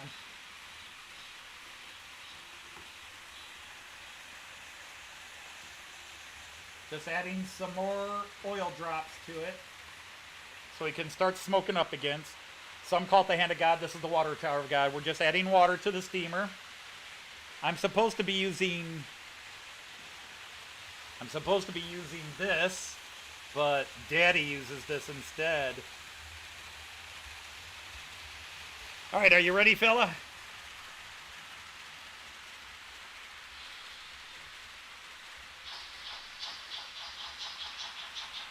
There you go. A little steam for your vegetables, people. Little steam for you.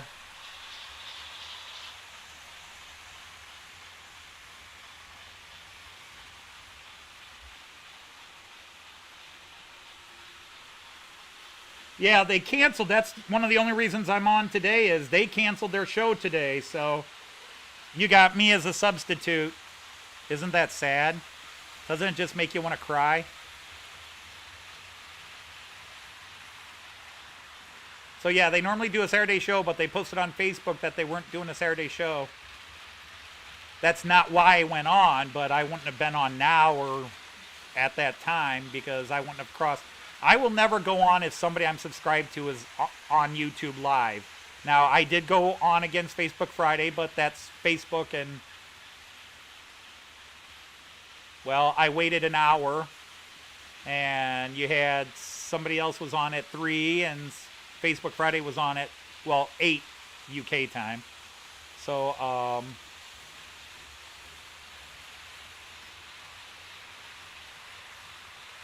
whoop. Guess we'll have to go here to catch him. There you go. I got talking again and didn't let you guys see the steam puffing away. So off screen, so you'll just have to wait till he comes around here. But the rail jet will beat him.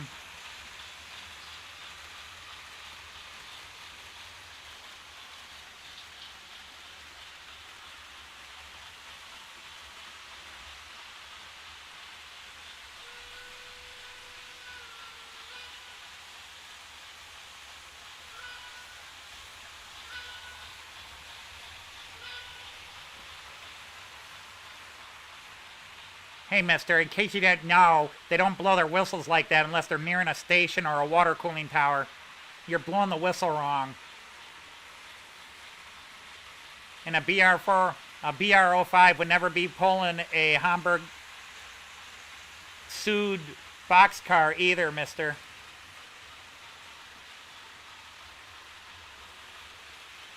In fact, the air is all wrong on that.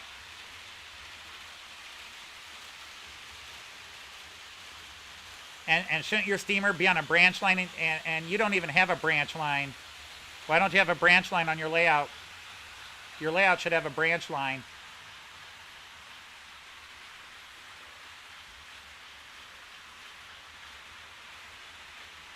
No, I'm sorry. I am not going to try to deliver pizza around the world. Sorry, guys. I'm a cheapskate when it comes to that. So, what, Chris? You didn't get your chocolate?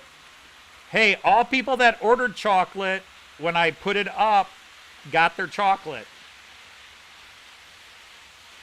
I guess you forgot to put your order in.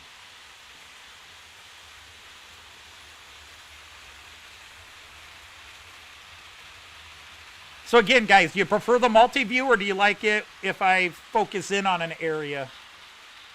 Well, I like whatever you do.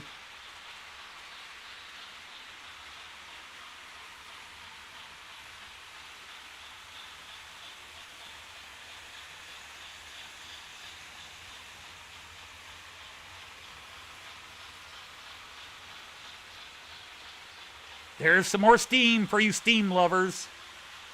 Steam for your veggies. The kettle's brewing.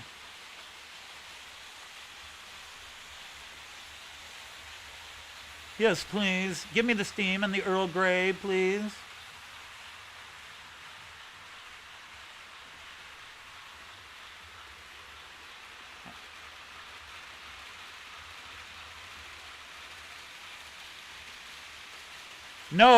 No, John. It is supposed to be delivered. I got a message that said it might show up today. If it doesn't show up today, please notify us. I have had 5 Amazon orders, as everybody knows, and all 5 have either, well, 2 are lost, including my 3D printer that was supposed to be here, what is today? It was supposed to be here Wednesday. Supposed to be here last week. And got lost. It went from Charleston, North Carolina to somewhere in Tennessee, and then it went back to Charleston, and now nobody knows where it is.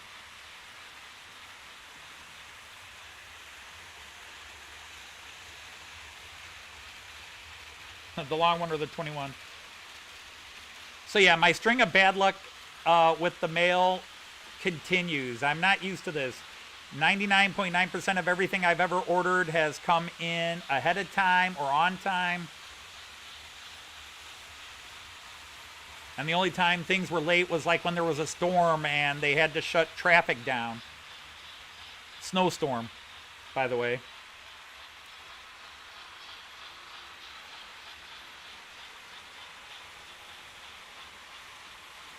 Now here's the long view. Let's go here again.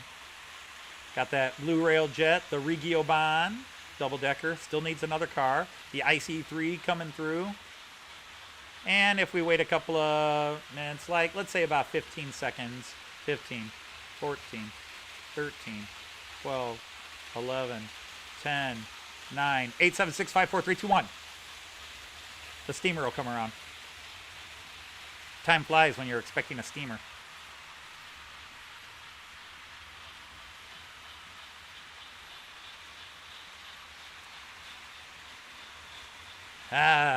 Maybe I should get into steam trains. They're just like me. They blow a lot of hot air.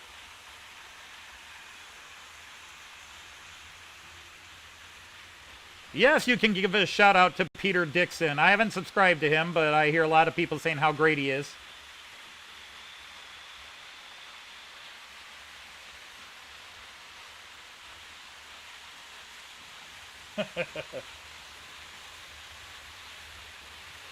Like I said, you can advertise anything you want as long as it's train or model related. Heck, if you guys want a good laugh, if you got a good sense of humor, totally not train related, but it was a web comic a long time ago. Well, he stopped producing it about 7 years ago now. It was called Prometheus, as in the Greek god Prometheus. And if you ever want to find it, you just type in Prometheus and enchilada. Prometheus, the whole enchilada. I don't know if I have his website saved on this computer. I will double check. Wait, what camera am I on first? Yeah, I'm on the multi-view. You guys can handle that. Do it again. Bow, bow, bow.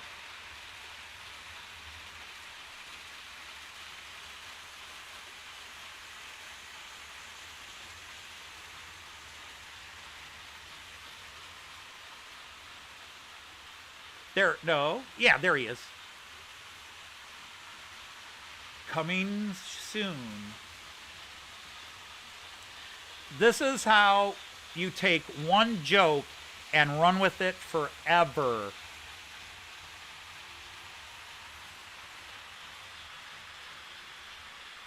This was a web comic, and it ran from 2007 to 2013.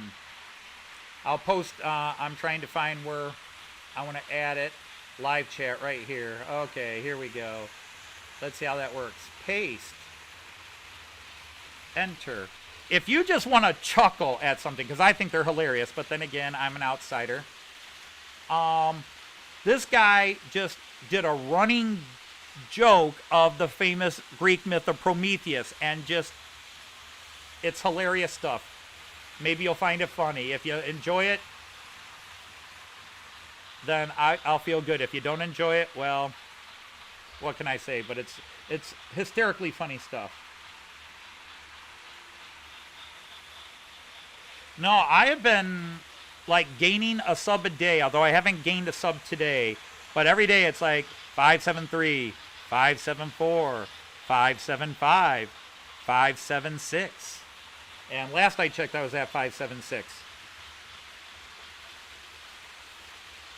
Oh, Prometheus, the prequel to Aliens.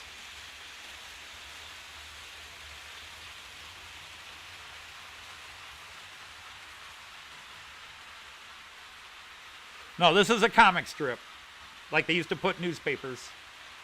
If you don't know what newspapers are, you're too young to be on this channel.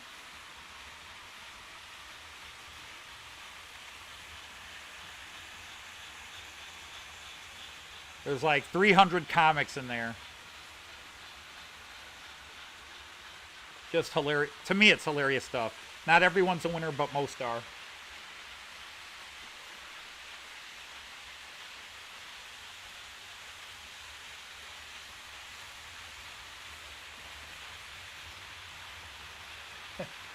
I don't know. I have to check my webpage to see if I've lost any now. Oh, wow. I lost a... Well, no, this hasn't been updated. Let's double check. Yeah, I'm still at 576.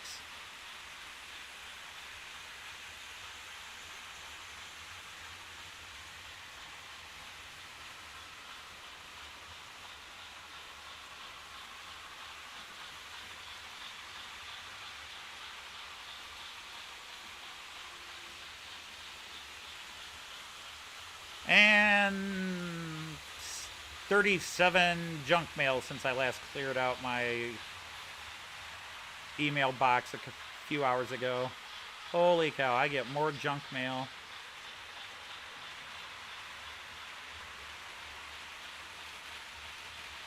Than a garbage dump. Yep, there's my notification. 5:17. Anthony Dodge is now live on YouTube.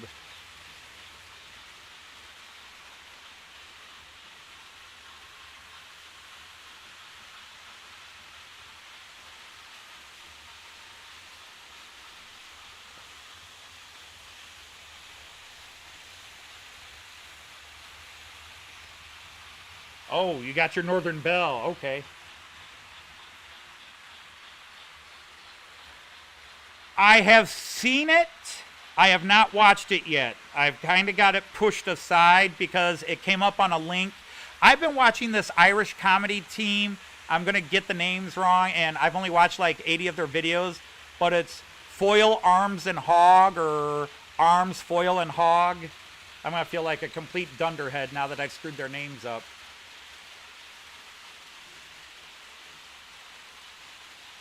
Well, it's not Arms, because it's not in the A's of my favorites list.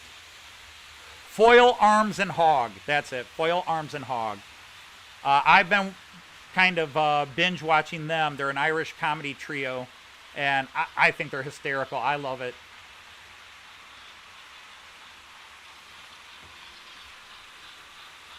So I will make sure I eventually get to the Whackers.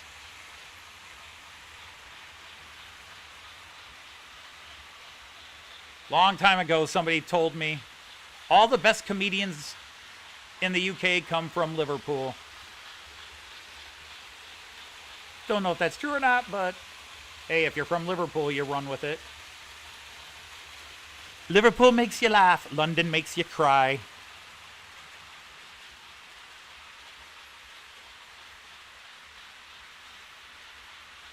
Ooh, somebody got a check mark. When I was a kid in school, if I got a check mark by my name, it meant I was one step closer to trouble.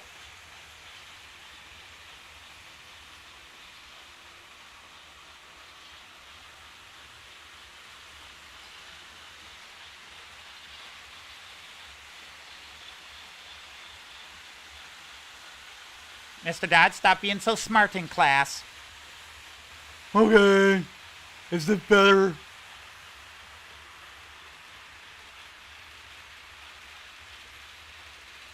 I suppose you think that was funny, Mr. Dodge.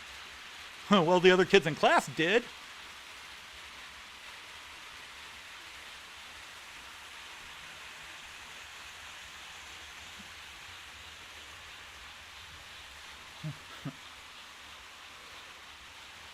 Yes, it's a street in Chicago, too. See, there's nobody from Chicago. I do one of the few impressions I do well.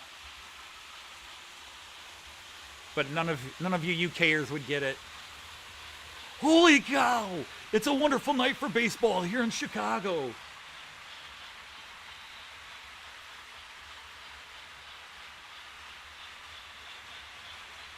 Harry Carey was a famous baseball announcer who did the Chicago professional baseball team for years and years and years.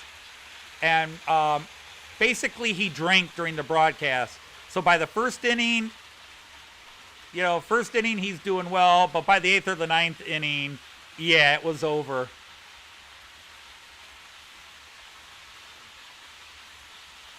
First inning, he's like, all right, we have Antonio Rodriguez stepping up to the plate. He's a 275 hitter.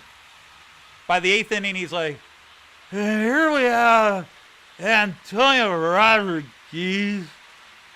Yeah, Rodriguez. Whatever the hell his name is.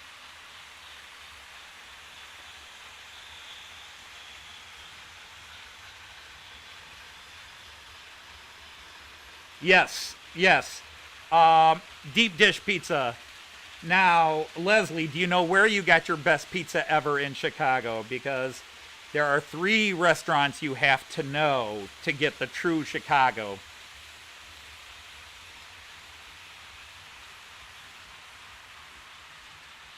I've been to all of them. I have my opinion. They're all very good. Actually, there's a fourth one I could throw in there.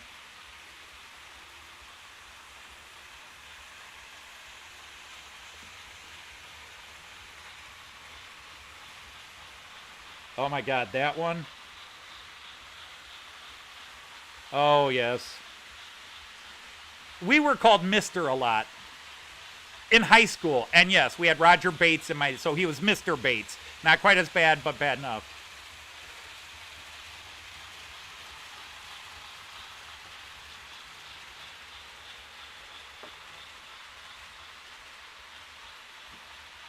March West. Let me see. Oh, we got that one. No, Andrew Turnage. You're looking to start fights today, Andrew. I have two opinions on this. Number one, it's like model trains. You put whatever you want on your pizza. You can have whatever you want. If you want horse manure and dead rats on your pizza, that's for you. But pineapples don't belong on pizza. No, I'm sorry. But no, no. Pizza should be sauce, cheese, and whatever meat, whatever, whether they killed a cow or a pig that day.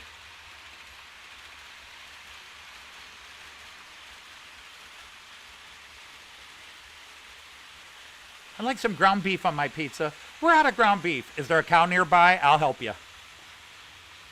That's just wrong. That's just wrong.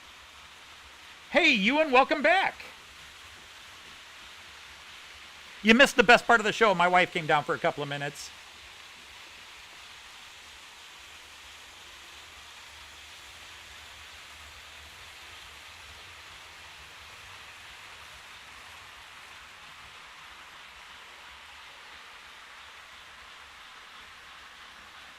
All right, Ewan, I have to ask you this because I'm just in a bad, naughty frame of mind today. Has any American ever pointed out what the first part of your locomotive means in American slang? A growler? I might be the only American here right now.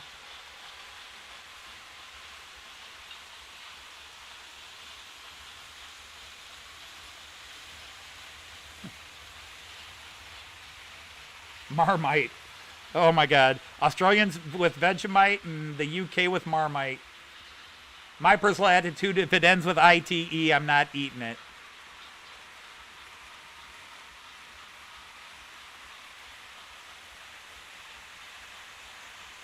Oh, I do have a fellow American in here. Hi, Jerry. No, that's okay, Jerry. I didn't know who was still around. I mean, we've got 22 people, but...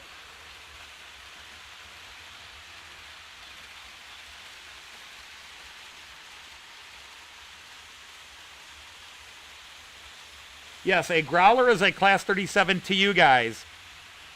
A growler is something else to Americans. If you walked up to most Americans and said, oh, wow, I was at the station and saw a growler, they might laugh.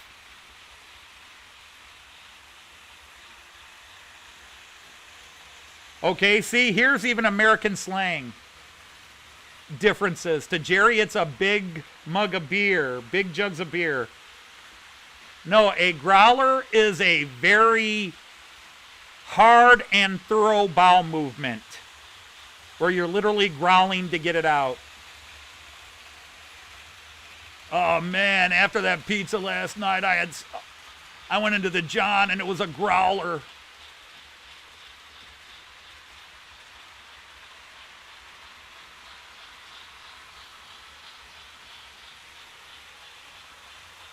Need to run and start dinner. Take care. All right, John Dawson, you take care. You've never heard that, Jerry? You've never heard that? Wow. See, even in America, we have different slangs around the world. Yes, urban slang, a growler is a really heavy bowel movement.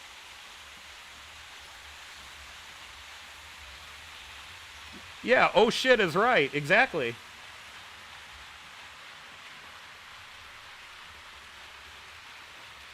Now I start thinking of that George Carlin skit from the early 70s.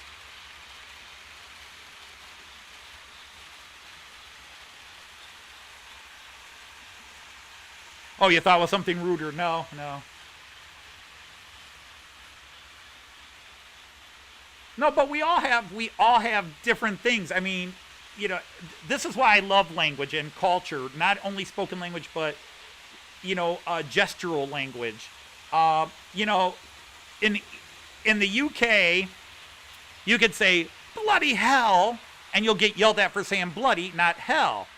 But if an American kid says bloody hell, he would get yelled at for saying hell. Bloody's fine.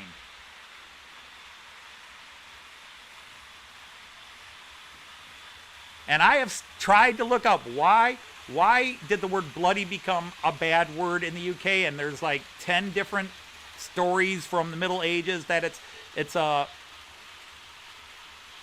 morphism from some older Middle English term that sounded like bloody, that was a rude term, and blah blah blah.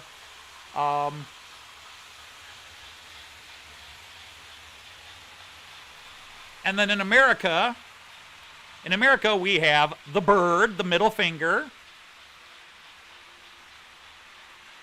which everybody knows, even Germans and the French and even people in the UK can use the middle finger. We can all go, eh.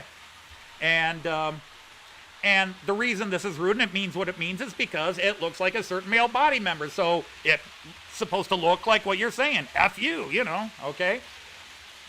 And so it's got a rude symbolism and it's a rude gesture.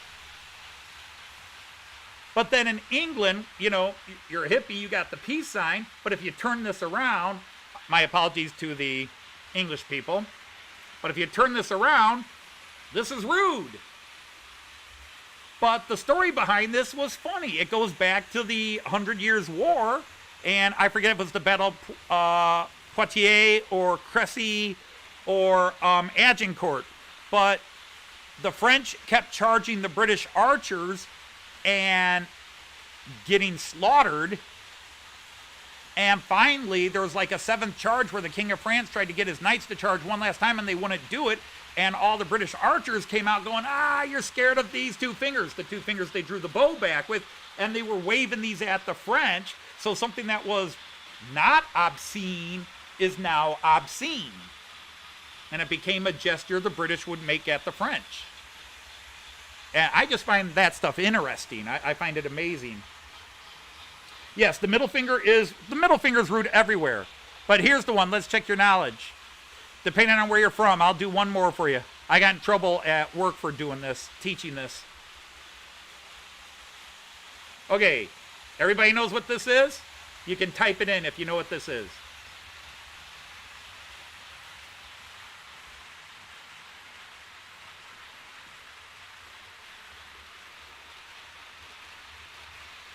OED says it's a myth.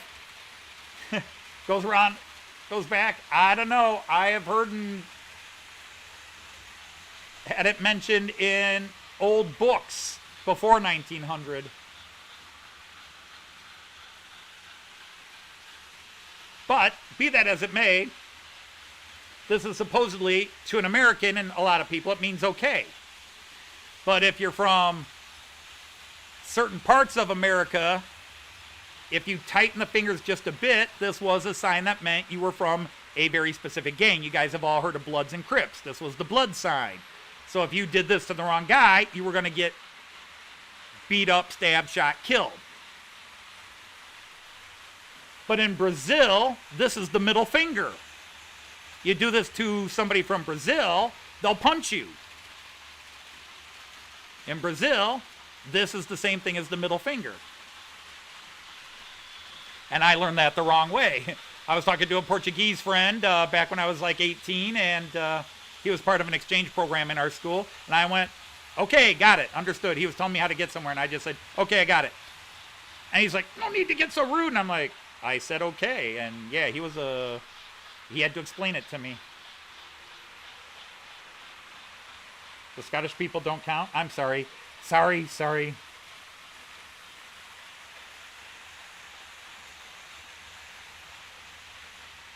I apologize if I said British or English or whichever term ignored the Scots. all you wonderful people.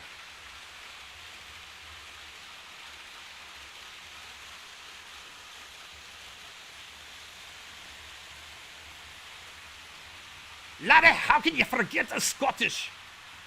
We Scots have been around forever.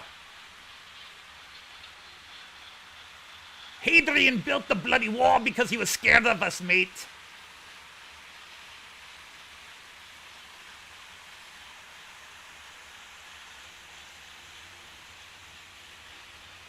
And then, of course, the French have made an entire language out of rude gestures.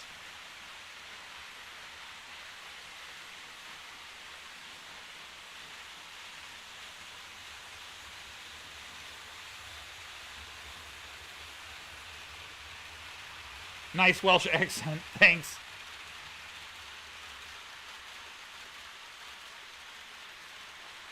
I can't think of any accent, how to do a Welsh accent, either than like Terry Jones from Monty Python. Or the Monty Python sketch with the Welsh miners. You stinking liar!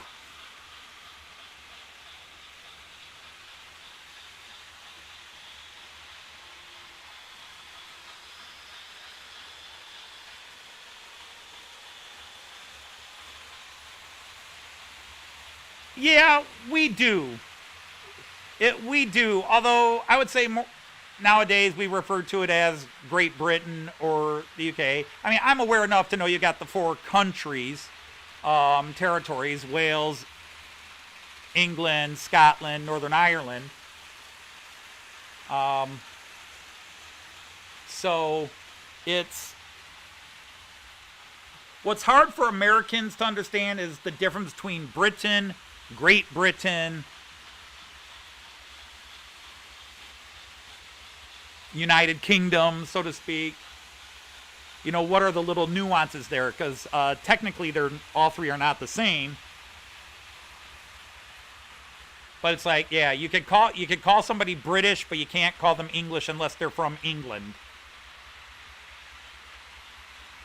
See, that's the problem. We Americans, we're just Americans.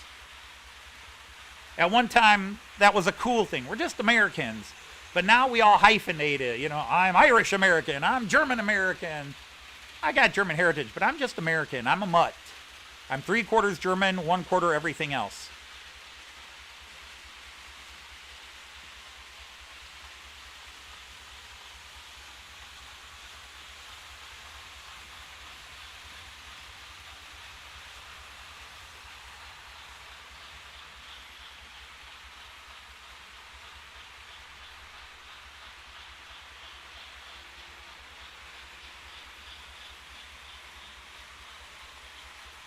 Don't forget Her Majesty's dominions beyond the seas. Oh, you guys still want to throw that empire crap down. Yes, there are still some territories we took over violently that we've managed to hang on to. Please don't forget to mention those. Oh, that was mean, wasn't it? Oh yeah, explain how you got everything west of the Appalachians, American. I know, we're all guilty of it. I'm sorry. We're all guilty of it. We took Hawaii. We took Texas from Mexico, and man, I'd love to give it back.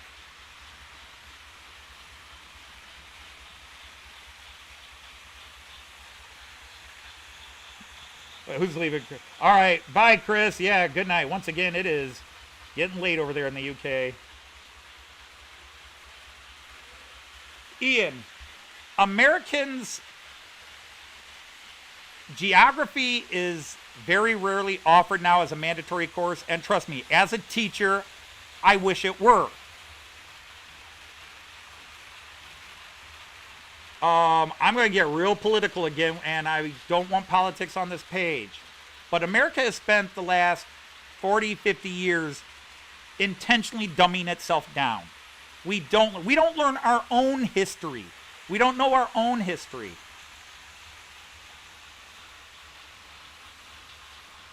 Our textbooks in schools are produced by companies owned by big corporations.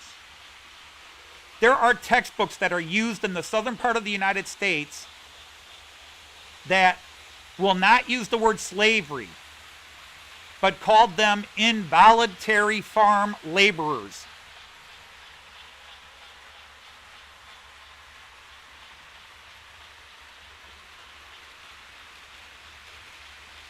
They called the forceful pushing of Native Americans out of the eastern part of the United States westward, they called it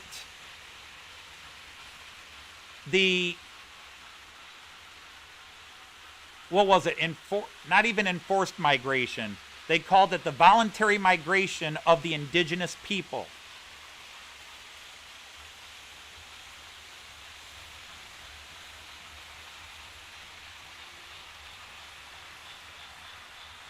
It is shameful how we ignore, especially our bad past. You know, we whitewash so much. And we as Americans, we need to celebrate the great things we've done, but we also need to look at the bad things we've done. We don't learn our own history, much less the history of anybody else. I taught English for years, almost have a degree in history, but I stopped taking classes a long time ago. The last 15 years of my life, 16 years of my life, I've taught German along with mythology, world mythology, so we study a little bit of different mythologies. But when my kids come to class, the only thing they know about Germany is Hitler, and they barely know anything about that.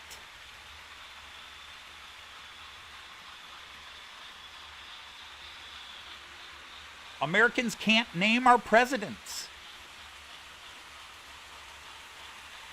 I apologize to my fellow Americans if what I'm saying offends them, but I think you'd have to agree without being political, one way or the other. We don't know our past.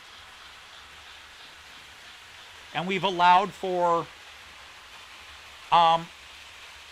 reinterpreting of our past.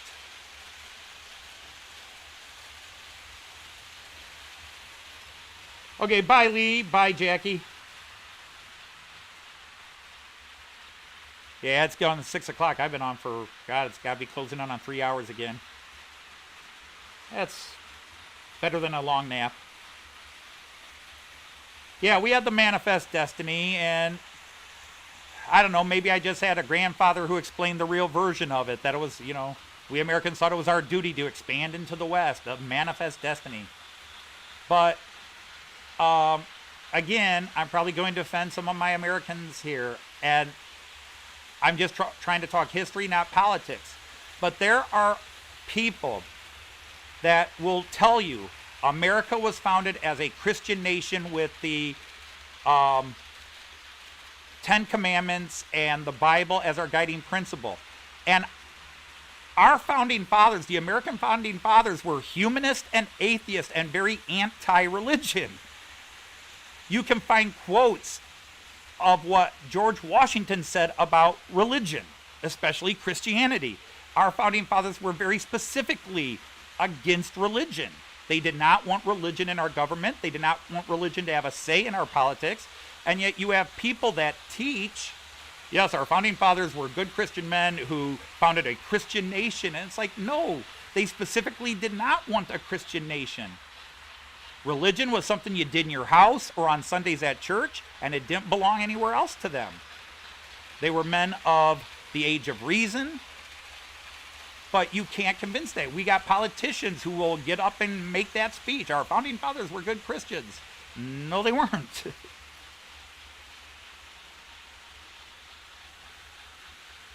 Yes, the Germans do.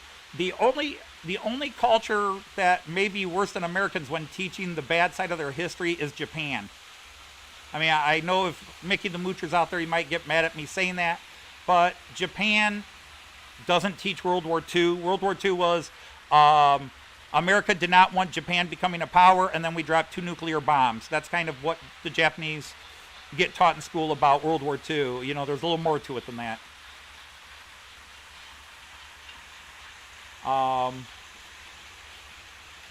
But they're educated enough, they find out the truth from other sources. The full story. I shouldn't say the truth, the full story. But yeah, it's just a shame. And the thing is, we don't have that deep a history. You know, when you think of England, 2,000 years or more of history, or, I'm sorry, the various peoples of the United Kingdom. 3,000 years of history there. Germany, 3,000 years of history there. Italy, 4,000 years of history. Greece, 5,000 years. Egypt, 8,000 years of history. And yeah, we don't learn history, but right now Americans don't learn much of anything. We have spent years devaluing education. We have politicians. Schools suck. You don't need an education. Everything in America is about get rich quick, win the lottery, be an athlete. You don't need an education. You don't have to do the homework. You don't have to do this. And some people say, well, what we teach the kids doesn't apply to their main lives. Okay, that's one view. The schools are bad. Well,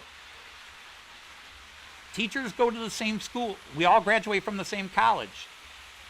The teacher at some private school where the kids are all getting super high scores, and at the most inner city bad doings, we all went to the same colleges and got the same degrees. And education in America and success in education is heavily class-based. And that's true in a lot of countries, but some countries try to fix that, and America doesn't.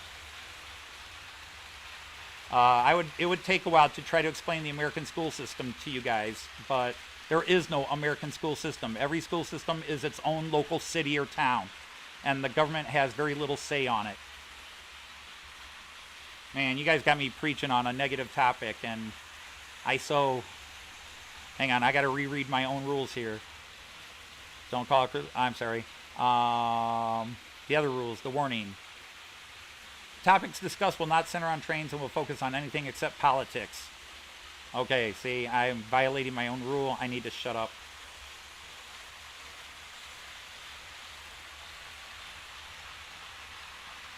Well, of course, I mean, how much of a history? Yeah, I mean, the indigenous people here, the Native Americans, we know their culture, their history, how they migrated. We know how their languages were connected to each other. We don't know exactly who did what when, because it was But yes, the Americas have a very strong history before Europeans came in. We just came in with Bibles and guns and said, your culture doesn't matter to us. But that's part of the mythology I teach. I teach Native American mythology to my students. Some of the different aspects, the Apache mythology of who they are, where they came from, and the Shawnee and the various other tribes.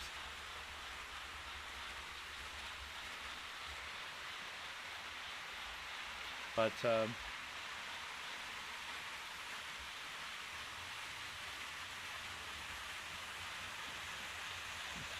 and that's a term that always can be a little irksome, is before Europeans discovered America. Well, Europeans discovered America for Europeans.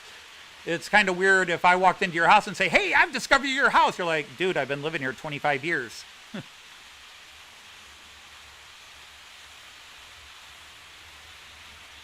We used to have a Bugs Bunny cartoon we would always show. Columbus discovered America, and all the people are going, you discovered what we're already here for?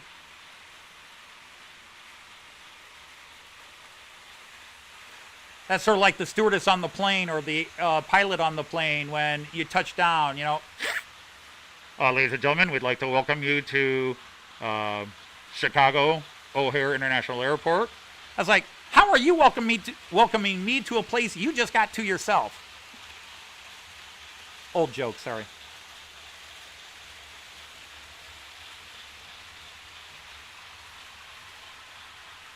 That's cool.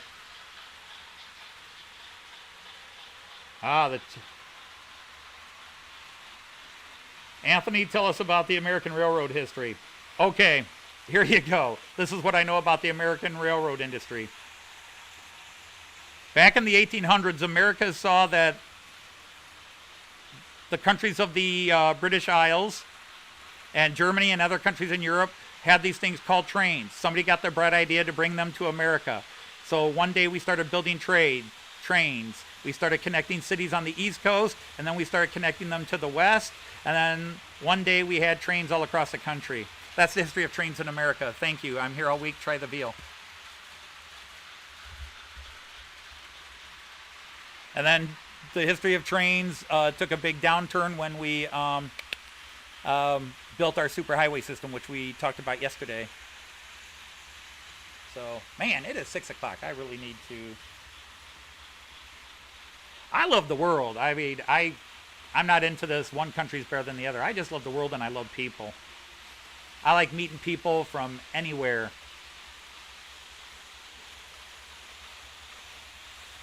Except the suburbs of Toledo, because they're all jerks.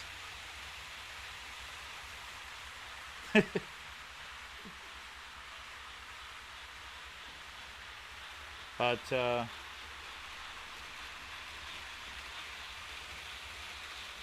the thing is, every country has its history, every people has its history, and the saddest thing in life is I'm not going to be able to see them all.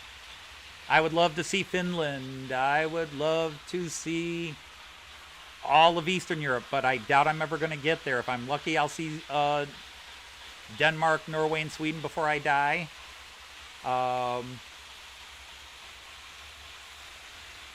I'm not hot to trot to. I'd like to see parts of Italy. I'm not hot to trot to Greece, although the history there would be amazing. But I don't think I would survive going to Asia because I don't think I'd be able to eat there. I think I'd starve to death.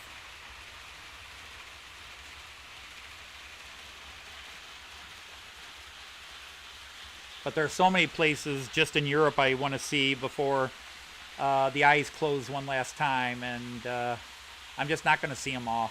Every time we go to Germany, my wife once knew places we haven't been before, and I can list off probably 60 cities I've now spent at least a day in Germany, and there's always a place that, how come you've never been here?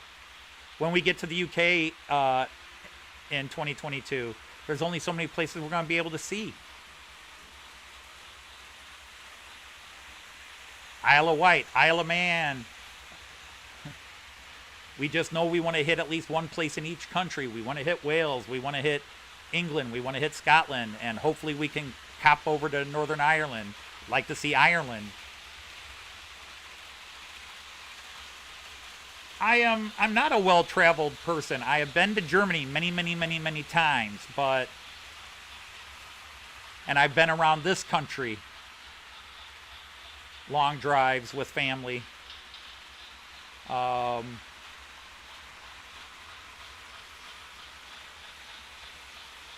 And I consider myself lucky that I got to go to Germany all these times. It was a freak of nature that it happened, and I kept the exchange program going for about, 13 years, and then it died, and I'm very sad that my exchange program died, but my school changed. We went from being a very strong working class, middle class school to a poverty school, and suddenly, even with everything I tried to do, my students could not afford to go to Germany anymore. Even with all the cut rates we gave them, they just can't afford it anymore. So we just couldn't get kids to go, and the program ended.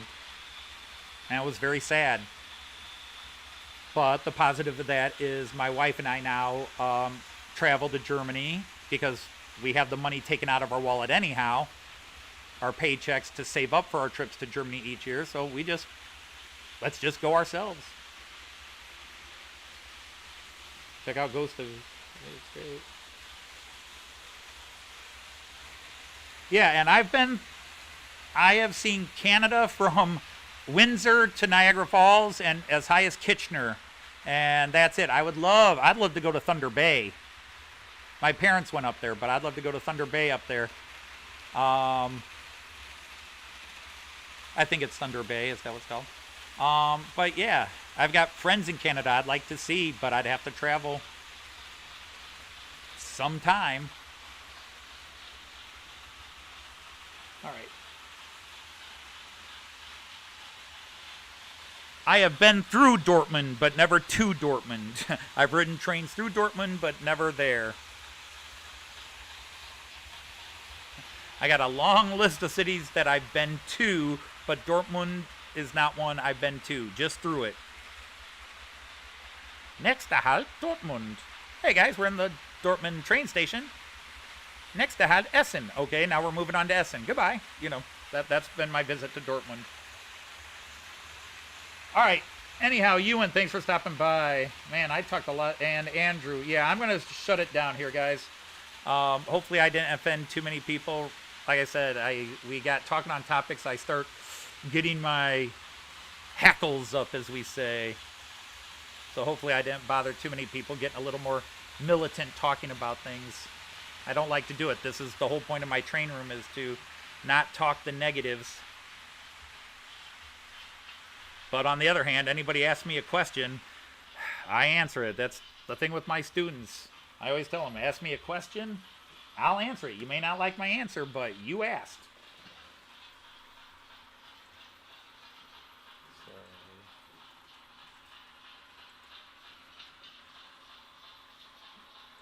I'll look at my list in about an hour and see how many subscribers I lost.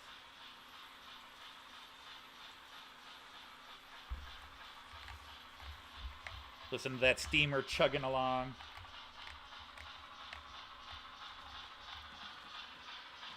All right, well, thank you all for stopping in and visiting. Please take care of yourselves, and always remember, just love your trains, and always happy trains, everybody. Happy trains.